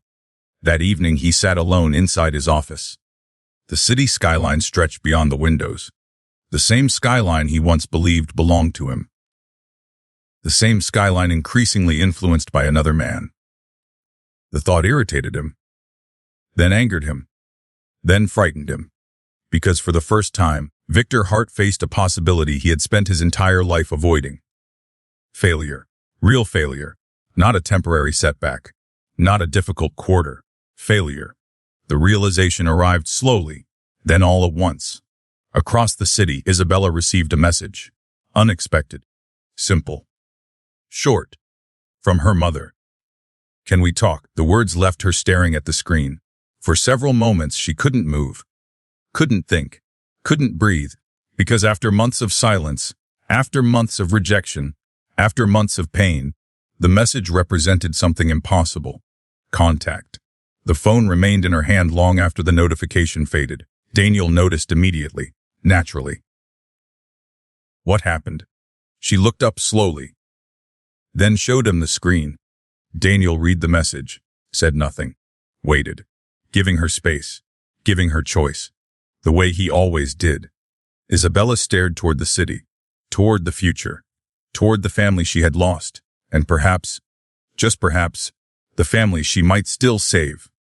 But deep down she knew something else. The Hart Empire was falling. The collapse had already begun. And no one, not Victor, not Margaret, not Vanessa, fully understood how much worse things were about to become. The message from Margaret remained unanswered for 2 days.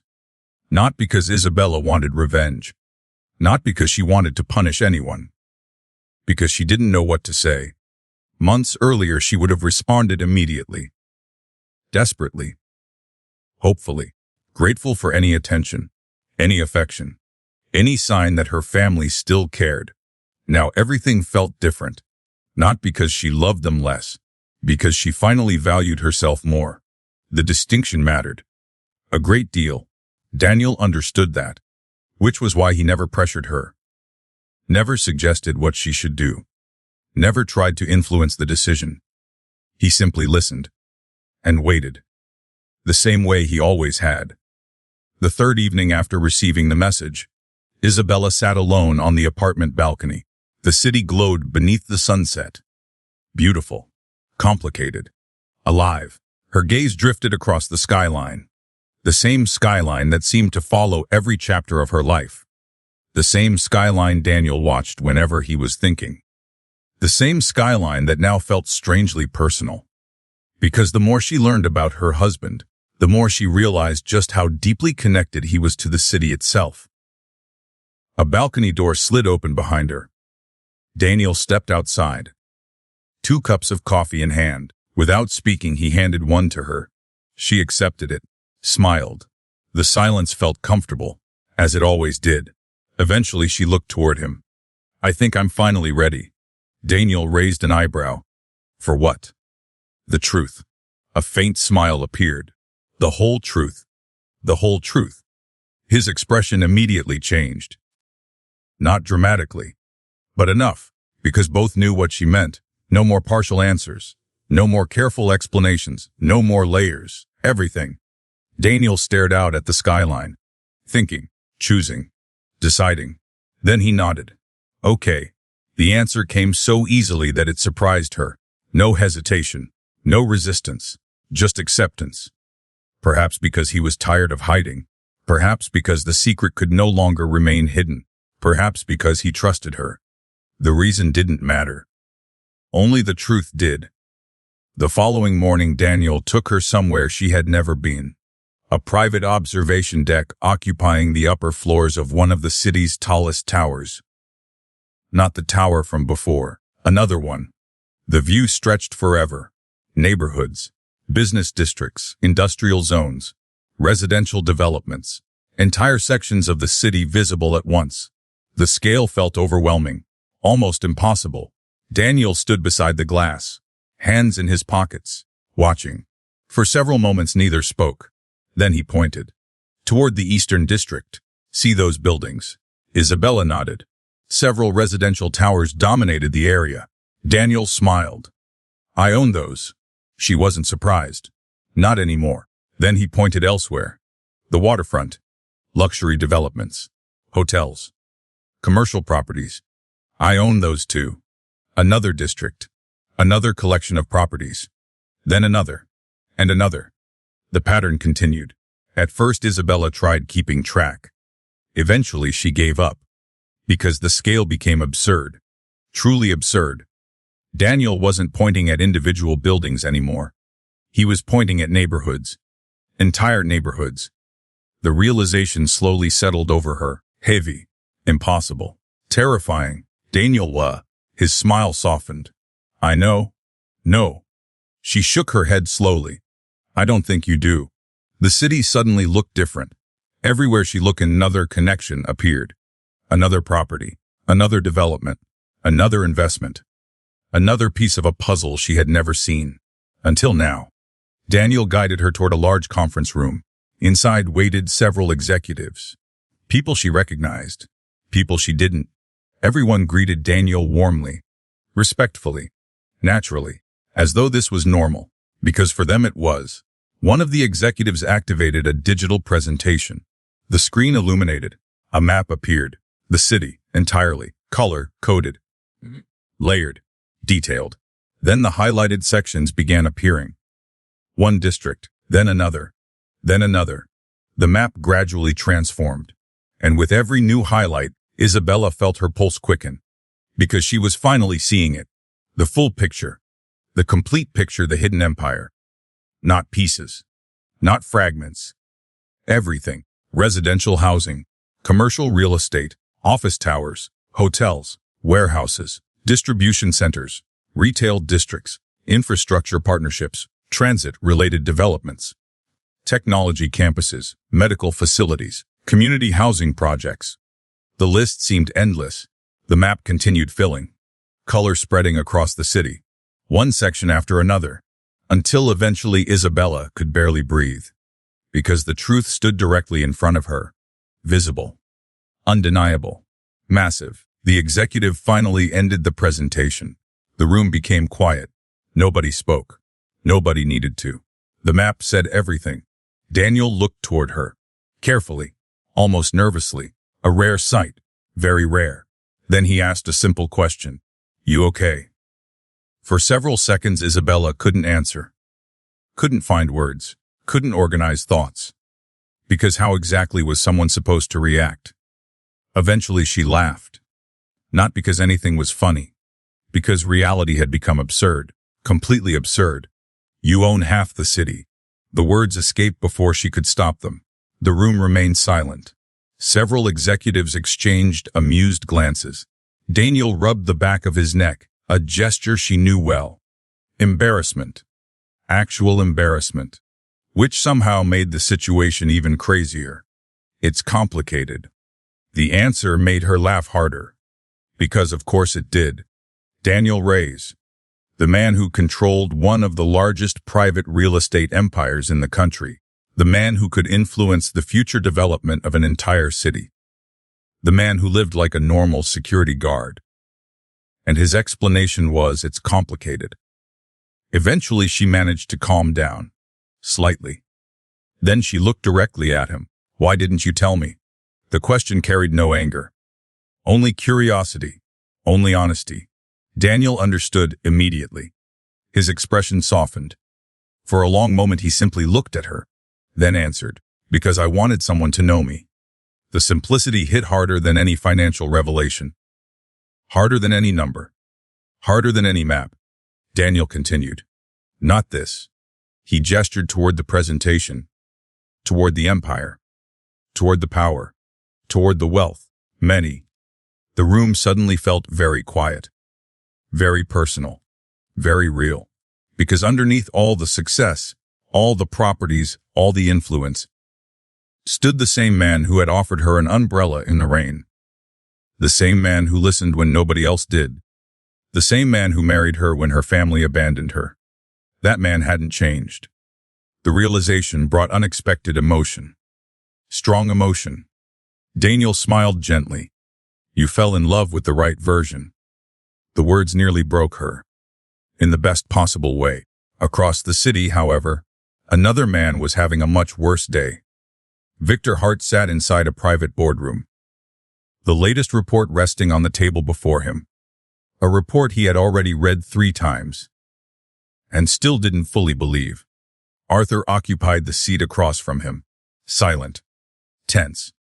The room felt heavy. Because the report confirmed everything. And worse. Far worse. Daniel's empire wasn't larger than expected. It wasn't moderately larger. It wasn't dramatically larger. It was exponentially larger. The distinction mattered. A great deal. Victor stared at the numbers, then at the maps, then at the ownership structures, again, and again, and again. The conclusion remained unchanged. He had spent months attacking a man he never understood. A man whose influence stretched far beyond anything Victor imagined. A man whose resources dwarfed nearly every private developer in the region. The realization felt humiliating. Painful. Unacceptable. Arthur finally broke the silence. We never had a chance. The statement echoed through the room. Victor hated it. Because it was true. Painfully true. The attacks. The pressure. The threats. All of it. Meaningless. The entire battle had been built on a false assumption. The assumption that Victor was stronger. Now that illusion was gone. Completely gone. Meanwhile, Isabella and Daniel stood together overlooking the city. The city that had shaped both their lives. The city that had brought them together. The city Daniel quietly helped build. Neither spoke for a while. The moment felt too significant. Too large. Eventually Isabella turned toward him. Do you regret it? Daniel looked surprised. Regret what? Hiding. The question lingered. Important. Honest. Daniel thought for a moment, then smiled. No. The answer surprised her. Not because of the answer itself. Because of the certainty. Daniel took her hand. Warm. Steady. Comforting. Then he explained. If I hadn't hidden. He looked toward her. You never would have trusted me. The truth landed gently, yet powerfully, because she knew he was right. Months earlier, she would have seen the empire first, the money first, the influence first. Instead, she saw Daniel, the real Daniel, the man beneath everything else. And that made all the difference. The wind drifted across the observation deck. The city stretched endlessly beyond the glass. Alive with possibility, alive with change, alive with futures still unwritten. For a long moment they simply stood together, watching, thinking, dreaming. Then Daniel smiled. A small smile, one she knew well. What? He looked toward the skyline, then back toward her. The hardest part is over. The statement sounded comforting, reassuring, hopeful. And yet, something about it made Isabella uneasy. Because she knew one thing for certain, Victor Hart wasn't finished. Not yet. The empire was falling. The truth was public. The battle was nearly over, which made one final confrontation inevitable. And when it came, everything would change one last time. The confrontation arrived sooner than Isabella expected. 3 days after learning the full truth about Daniel's empire, she received another message from her mother. This one was different, shorter, simpler, more honest. Please, we need to talk. No demands, no expectations, no instructions, just a request. The difference mattered, because Margaret Hart had never asked for anything in her life. She expected, she directed, she controlled. Asking was new, very new. Isabella stared at the message for several minutes, long enough for Daniel to notice. He looked up from his laptop. Your mother. She nodded. Daniel remained quiet, giving her space, as always. Eventually she sighed. I don't know what to do. Daniel considered that, then closed the laptop, a sign he was taking the conversation seriously. What do you want to do? The question immediately reminded her of their conversation months ago. The night everything changed. The night he asked what she wanted. The night nobody else seemed to care. The memory warmed her. Even now. Especially now. I don't know. Daniel smiled softly. That's okay. The answer made her laugh, because somehow it always did. After a long silence, she finally made a decision. I'll meet them. Daniel nodded. No judgment, no pressure, no opinions. Just support. Exactly what she needed. The meeting took place 2 days later. Not at the Hart Mansion. Not at Hart Developments. Not anywhere connected to power. Margaret requested a small cafe. A quiet place.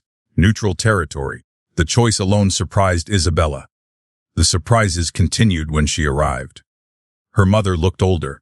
Not dramatically older, but different. Tired. The kind of tired sleep can't fix. Margaret stood as Isabella approached. Neither moved immediately. Months of history filled the space between them. Months, years, decades. Eventually Margaret spoke. Thank you for coming. The words sounded strange coming from her. Almost foreign. Isabella sat down. For several moments neither knew where to begin. The silence stretched. Heavy, uncomfortable, necessary. Finally Margaret looked down at her hands. A gesture Isabella had rarely witnessed. Vulnerability. Real vulnerability. We made mistakes. The statement landed softly, yet its impact felt enormous. Because never in her life had Isabella heard her mother admit fault. Not once. Not ever. Margaret continued. I made mistakes. The correction mattered. The ownership mattered. A great deal.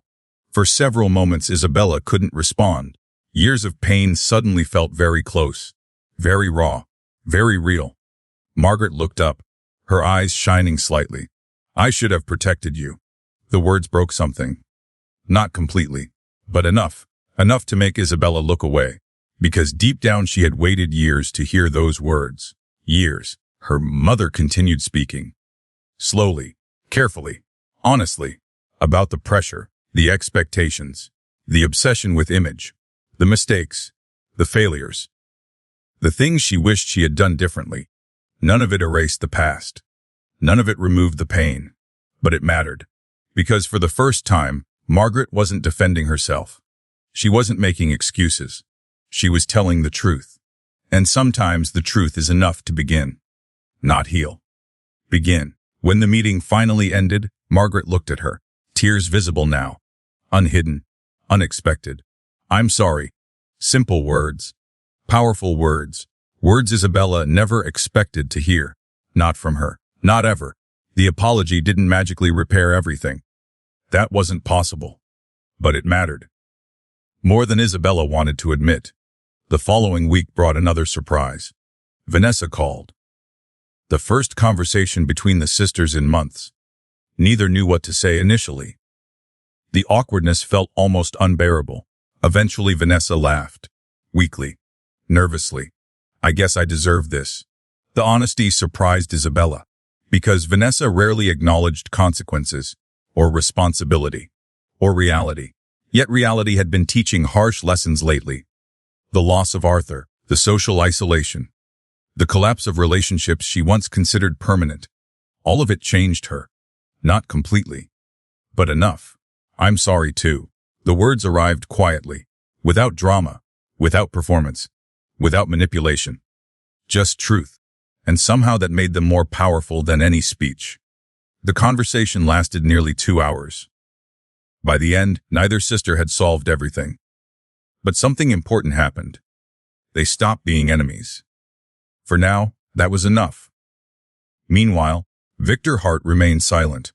No calls, no messages, no apologies, which surprised nobody, least of all Isabella. Because if Margaret struggled with vulnerability, Victor practically considered it a crime. The man had spent decades constructing an image, an identity, a reputation. Admitting mistakes threatened all three, and Victor hated threats, especially personal ones. Then something unexpected happened. Hart Developments lost another major contract. Then another. Then another. Not because Daniel attacked them, because confidence disappeared. Investors became cautious. Partners became nervous. Lenders became selective. The market sensed weakness. And markets rarely show mercy. One afternoon, Arthur visited Victor's office. A conversation both men had avoided for weeks. The atmosphere felt heavy. Final. Important. Arthur sat down slowly. Victor remained standing, looking out at the skyline. The same skyline he once believed he controlled. Neither spoke immediately. Eventually, Arthur broke the silence. We need to adapt. Victor didn't turn around. The response came several seconds later. No. Arthur sighed, already expecting that answer. We're losing support. No. We're losing investors. No. We're losing influence. Victor finally turned, anger flashing briefly across his face. Then something else appeared. Something Arthur had never seen before. Defeat. Not complete defeat, but the beginning of it. The realization unsettled him. Because powerful men aren't supposed to look defeated, especially Victor Hart. For several moments neither spoke. Then Arthur stood. The decision already made. I can't do this anymore. Victor stared. The meaning immediately clear. Arthur wasn't leaving the meeting. He was leaving. Everything. The partnership. The alliance. The future. The room felt suddenly smaller. Much smaller. Arthur adjusted his jacket, then walked toward the door, stopping only once. Daniel never attacked us. The statement lingered. Painful. True. Then Arthur left. Victor remained alone. The silence afterward felt enormous. Across the city, Isabella stood beside Daniel on the observation deck of one of his towers. The view stretched endlessly around them. The city glowing beneath the afternoon sun, beautiful. Alive. Changing. Always changing. She rested against the railing, thinking, processing, healing. Daniel joined her, without speaking, without interrupting. Eventually she smiled. My mother apologized. Daniel nodded. I know. I darned a look. You know. A faint smile appeared. You called her immediately afterward. Fair point. She laughed.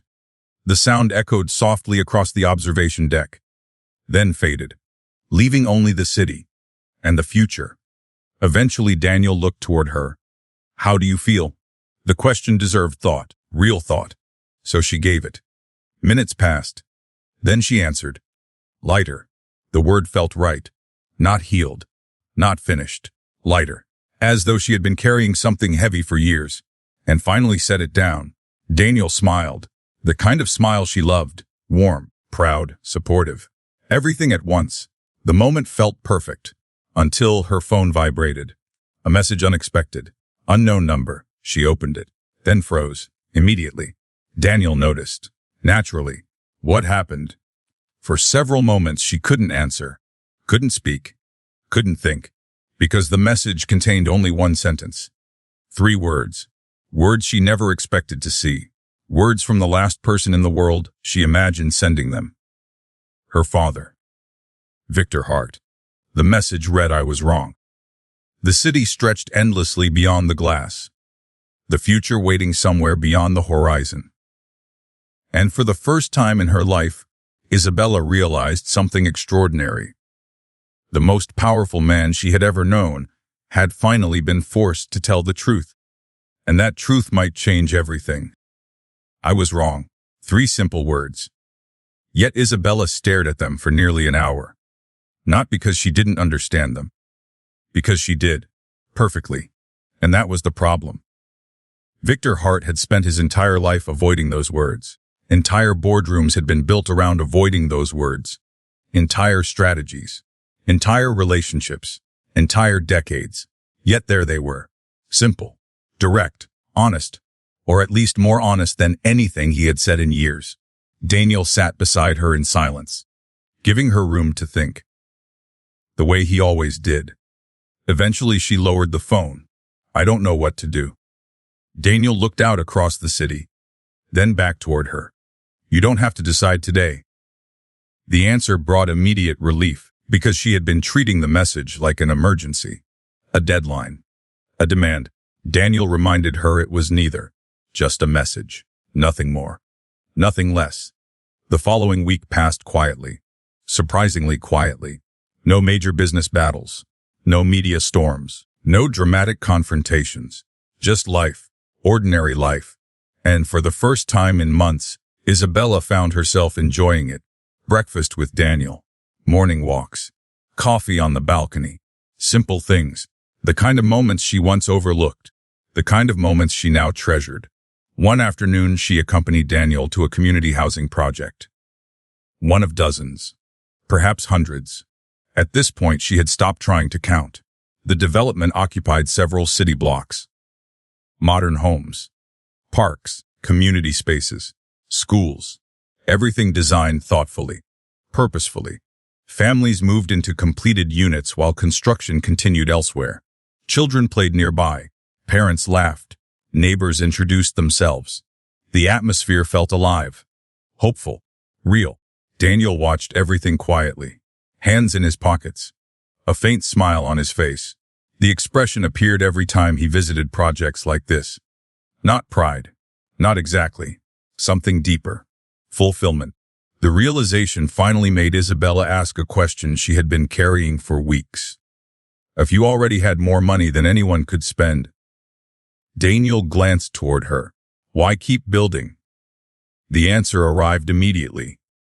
No hesitation. Because apparently he had asked himself the same question years ago. I'm not building for me anymore. The simplicity of the response struck her. Daniel gestured toward the neighborhood. Toward the families. Toward the future unfolding around them. I'm building for them. The statement lingered. Because it explained everything. Every housing project. Every community investment. Every development focused on ordinary people rather than luxury profits. Daniel wasn't trying to become richer. He was trying to leave something behind. A legacy. A real legacy. Not a company. Not a fortune. A difference. That realization made her love him even more. If that was somehow possible. Several days later, they announced a new initiative. The largest community housing program in the city's history. Affordable homes. Educational support. Small business grants. Neighborhood revitalization. The project represented years of planning. Years of preparation. Years of resources. The announcement dominated local news immediately. Politicians praised it. Community leaders celebrated it. Families applied in record numbers. The response exceeded expectations. Even Daniel seemed surprised. A little. The launch event took place in a renovated community center. Hundreds attended. Residents, business leaders, teachers, volunteers, families. The atmosphere felt more like a celebration than a corporate event, which suited Daniel perfectly. He hated corporate events. Isabella smiled every time she remembered that. One of the wealthiest men in the city, and he still disliked corporate events. The irony never got old. As the ceremony continued, reporters surrounded them. Questions came rapidly. Most focused on the project. Some focused on Daniel's empire. Others focused on Isabella. Then one reporter asked something unexpected. "What do you consider your greatest achievement?" The room became quiet. Waiting, watching, listening. Daniel didn't answer immediately. Instead, he looked toward the families gathered nearby, then toward Isabella. The smile that appeared made her heart skip. Even now, after everything. Still. Finally, he answered, "My wife." The room laughed softly. Several reporters smiled. The answer sounded charming, romantic, simple. Only Isabella understood the deeper meaning. Because Daniel wasn't joking. Not entirely. He meant it. The realization left her speechless. For perhaps the first time in her life. Across the city, another important conversation was taking place. Victor Hart sat alone inside a private dining room, waiting. The setting felt strangely familiar, because years earlier he had conducted countless negotiations in rooms like this. Power meetings, business discussions, strategic conversations. Today felt different, because for once there was nothing to negotiate, nothing to control, nothing to win. The door opened. Margaret entered first, then Vanessa. Neither looked particularly comfortable. Neither did Victor. For several moments nobody spoke. The silence stretched awkwardly. Then Margaret finally broke it. "You need to call her." Victor stared at the table, not answering.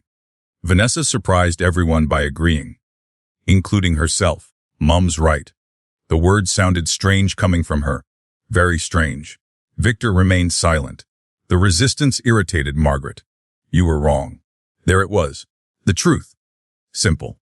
Painful, undeniable.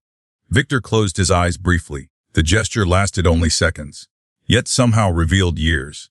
Years of pride. Years of certainty. Years of mistakes. Eventually he opened his eyes and nodded. Just once, a small movement, yet perhaps the most important one of his life. Meanwhile, Isabella continued helping Daniel expand their community initiatives. The work changed her. Not because of the money. Not because of the influence. Because of the people. Real people. Families finding homes. Students receiving opportunities. Neighborhoods receiving investment. The impact felt tangible, meaningful. Every project told stories. Every community contained dreams. Every success mattered. One afternoon they visited a newly completed housing development. Residents had organized a small celebration. Nothing extravagant. Just gratitude, food, music, conversation. Children running everywhere. The atmosphere reminded Isabella of something she hadn't experienced in years. Joy. Uncomplicated joy. As they walked through the neighborhood, people stopped to speak with Daniel constantly. Thanking him. Greeting him. Sharing updates. Introducing family members. The reactions never seemed forced. Never seemed performative. And were genuine. And that mattered, because respect earned through kindness feels different from respect demanded through power. Daniel earned his. Victor had demanded his. The difference suddenly felt impossible to ignore. Later that evening, Isabella and Daniel returned home exhausted. Good exhausted. The kind earned through meaningful work. They sat together on the balcony watching the sunset. The skyline glowed gold. Then orange. Then purple. Beautiful, endless. Alive. The city looked different now. Not because it changed. Because she had. Eventually, Daniel broke the silence. "Do you ever think about what would have happened?" She smiled. "What part?" "The gala." The memory felt distant now. Almost unreal. Yet it remained the beginning. The moment everything changed. Isabella thought about it carefully. Then laughed softly. A lot. Daniel smiled. So do I plan. The confession surprised her. You do? Of course. He looked toward the skyline. If your father hadn't humiliated you, the sentence remained unfinished. Neither needed the ending. If Victor hadn't humiliated her, she never would have walked into the rain, never would have met Daniel that night, never would have accepted the umbrella, never would have married him, never would have discovered the life waiting beyond the one she lost. The realization felt strangely comforting, because sometimes the worst day of your life becomes the beginning of the best one. The thought lingered as darkness settled over the city. Then Isabella's phone rang. An unfamiliar number. She almost ignored it. Almost. Instead, she answered. The voice on the other end immediately froze her in place. Isabella. Victor. For several moments she couldn't speak, couldn't move, couldn't think, because hearing his voice felt strange. Different, smaller somehow, not weaker. Human. The distinction mattered a great deal. Finally, she managed a response. Dad. Silence followed. Long silence. The kind that exists when years of history stand between two people. Eventually, Victor spoke. I'd like to see you. The request sounded unfamiliar. Not a command. Not an expectation.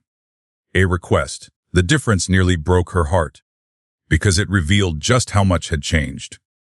The city lights shimmered below. The future waiting somewhere beyond the horizon. And for the first time since the gala, father and daughter were finally ready to face each other.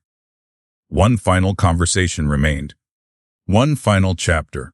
One final chance to decide what kind of family would survive the wreckage of everything that came before. The meeting took place exactly 1 week later. Victor chose a small restaurant overlooking the harbor. Not a private club. Not a luxury venue. Not a place associated with power. Just a restaurant. The choice surprised Isabella. The surprises continued when she arrived. Victor was already waiting. Alone. No assistants. No advisors. No lawyers. No executives. Just her father. For the first time in years, he looked like an ordinary man. Older. Tired. Human. The realization unsettled her, because for most of her life, Victor Hart had seemed larger than life. A force, a presence, a storm. Now he simply looked like a father, one who had made terrible mistakes. Neither spoke immediately. The harbor shimmered beyond the windows. Boats drifted slowly across the water. Life continued, as though nothing extraordinary was happening. Eventually Victor stood, awkwardly, uncomfortably, as if unsure what to do with his own hands. The sight alone felt surreal. Then he spoke. Thank you for coming. Another request. Another courtesy. More proof that something fundamental had changed. Isabella sat down. For several moments silence filled the table. Neither knew where to begin. How could they? Years of pain don't fit neatly into conversation. Eventually Victor looked out toward the harbor. Then back toward her. I failed you. The words arrived without warning. Without preparation. Without defense. Direct. Honest. Painful. For a moment Isabella forgot how to breathe. Because Victor Hart didn't admit failure. Ever. Yet here he was. Doing exactly that. Victor continued. I convinced myself I was protecting the family. A bitter laugh escaped him. Really, I was protecting my pride. The honesty stunned her. More than any apology. More than any explanation. Because she had waited her entire life for her father to see the difference. And finally he did. The realization hurt, almost as much as the original rejection. Victor stared at the table, at his hands, at the consequences of his choices. Then he looked at her, eyes shining slightly. I am so sorry. The words broke something open inside her. Not forgiveness. Not yet. But the wall surrounding the pain. The wall she had built to survive.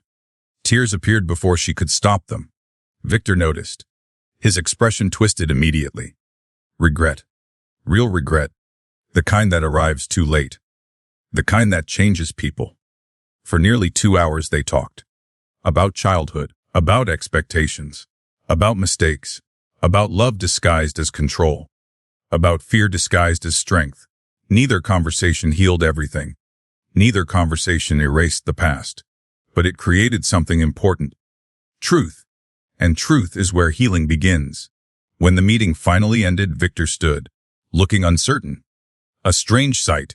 Then Isabella stepped forward and hugged him. For a moment he froze. Completely. As though unable to process what was happening. Then slowly, very slowly, he hugged her back. The harbor sparkled beyond the windows. The city stretched toward the horizon. And somewhere deep inside, decades of hurt finally began loosening their grip. The following months transformed everything. Not instantly. Not magically. Gradually. The way real change happens. Margaret and Isabella rebuilt their relationship one conversation at a time.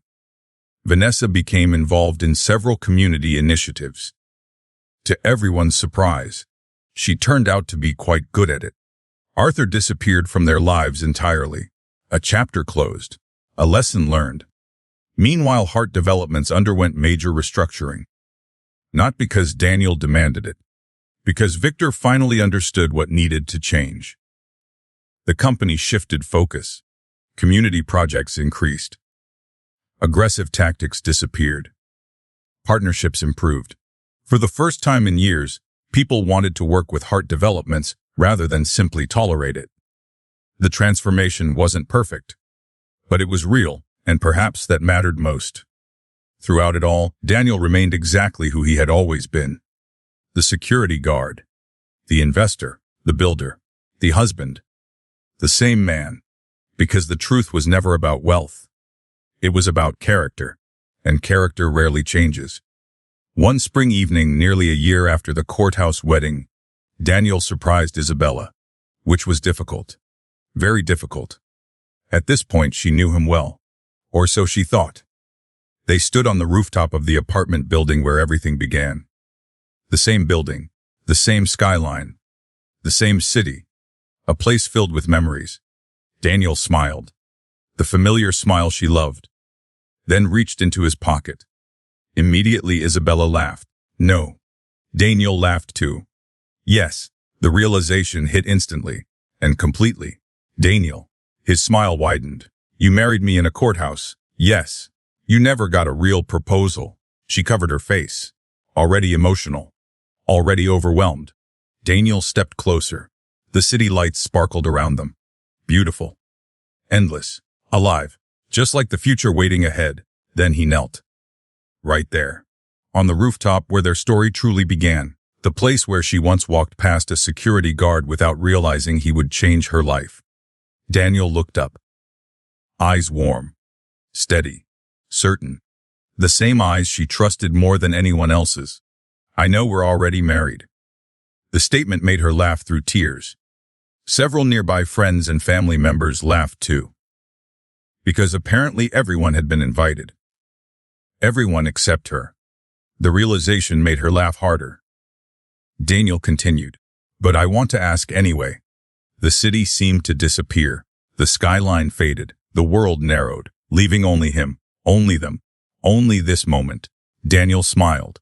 Will you marry me? The answer arrived immediately, without hesitation, without doubt, without fear.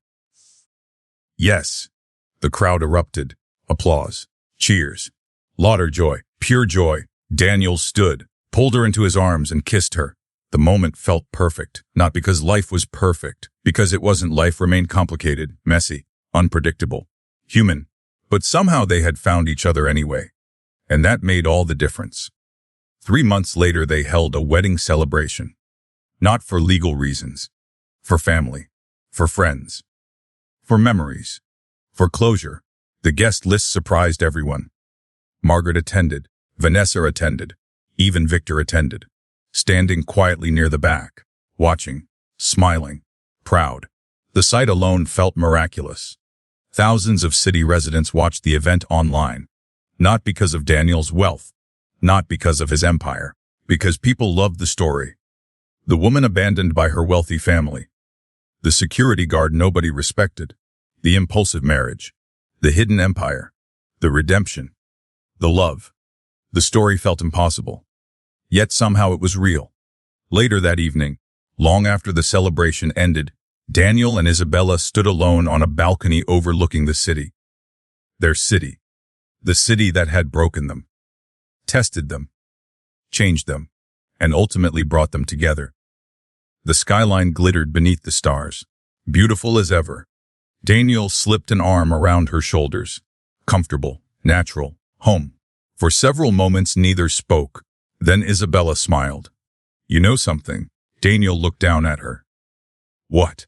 She stared out at the city, at the neighborhoods, the buildings, the lives, the future, then laughed softly. "My family was right about one thing." Daniel raised an eyebrow. "That's terrifying." She laughed, then leaned against him. "They said I married beneath me." Daniel groaned, immediately suspicious. What kind of ending is this? The laughter in her voice returned. Bright, warm, happy. Because for the first time in a very long time, she truly was. Then she looked up at him, eyes shining, heart full, and delivered the final truth. They were wrong. Daniel smiled. The city lights reflected in his eyes. The same eyes that had looked at her long before she noticed him. The same eyes that had chosen her first. The same eyes that would choose her forever. And somewhere beyond the skyline, beyond the buildings, beyond the fortunes and the power and the mistakes, a new legacy had already begun. Not one built on wealth, not one built on status, not one built on fear. A legacy built on love, and unlike every empire before it, that one was designed to last forever.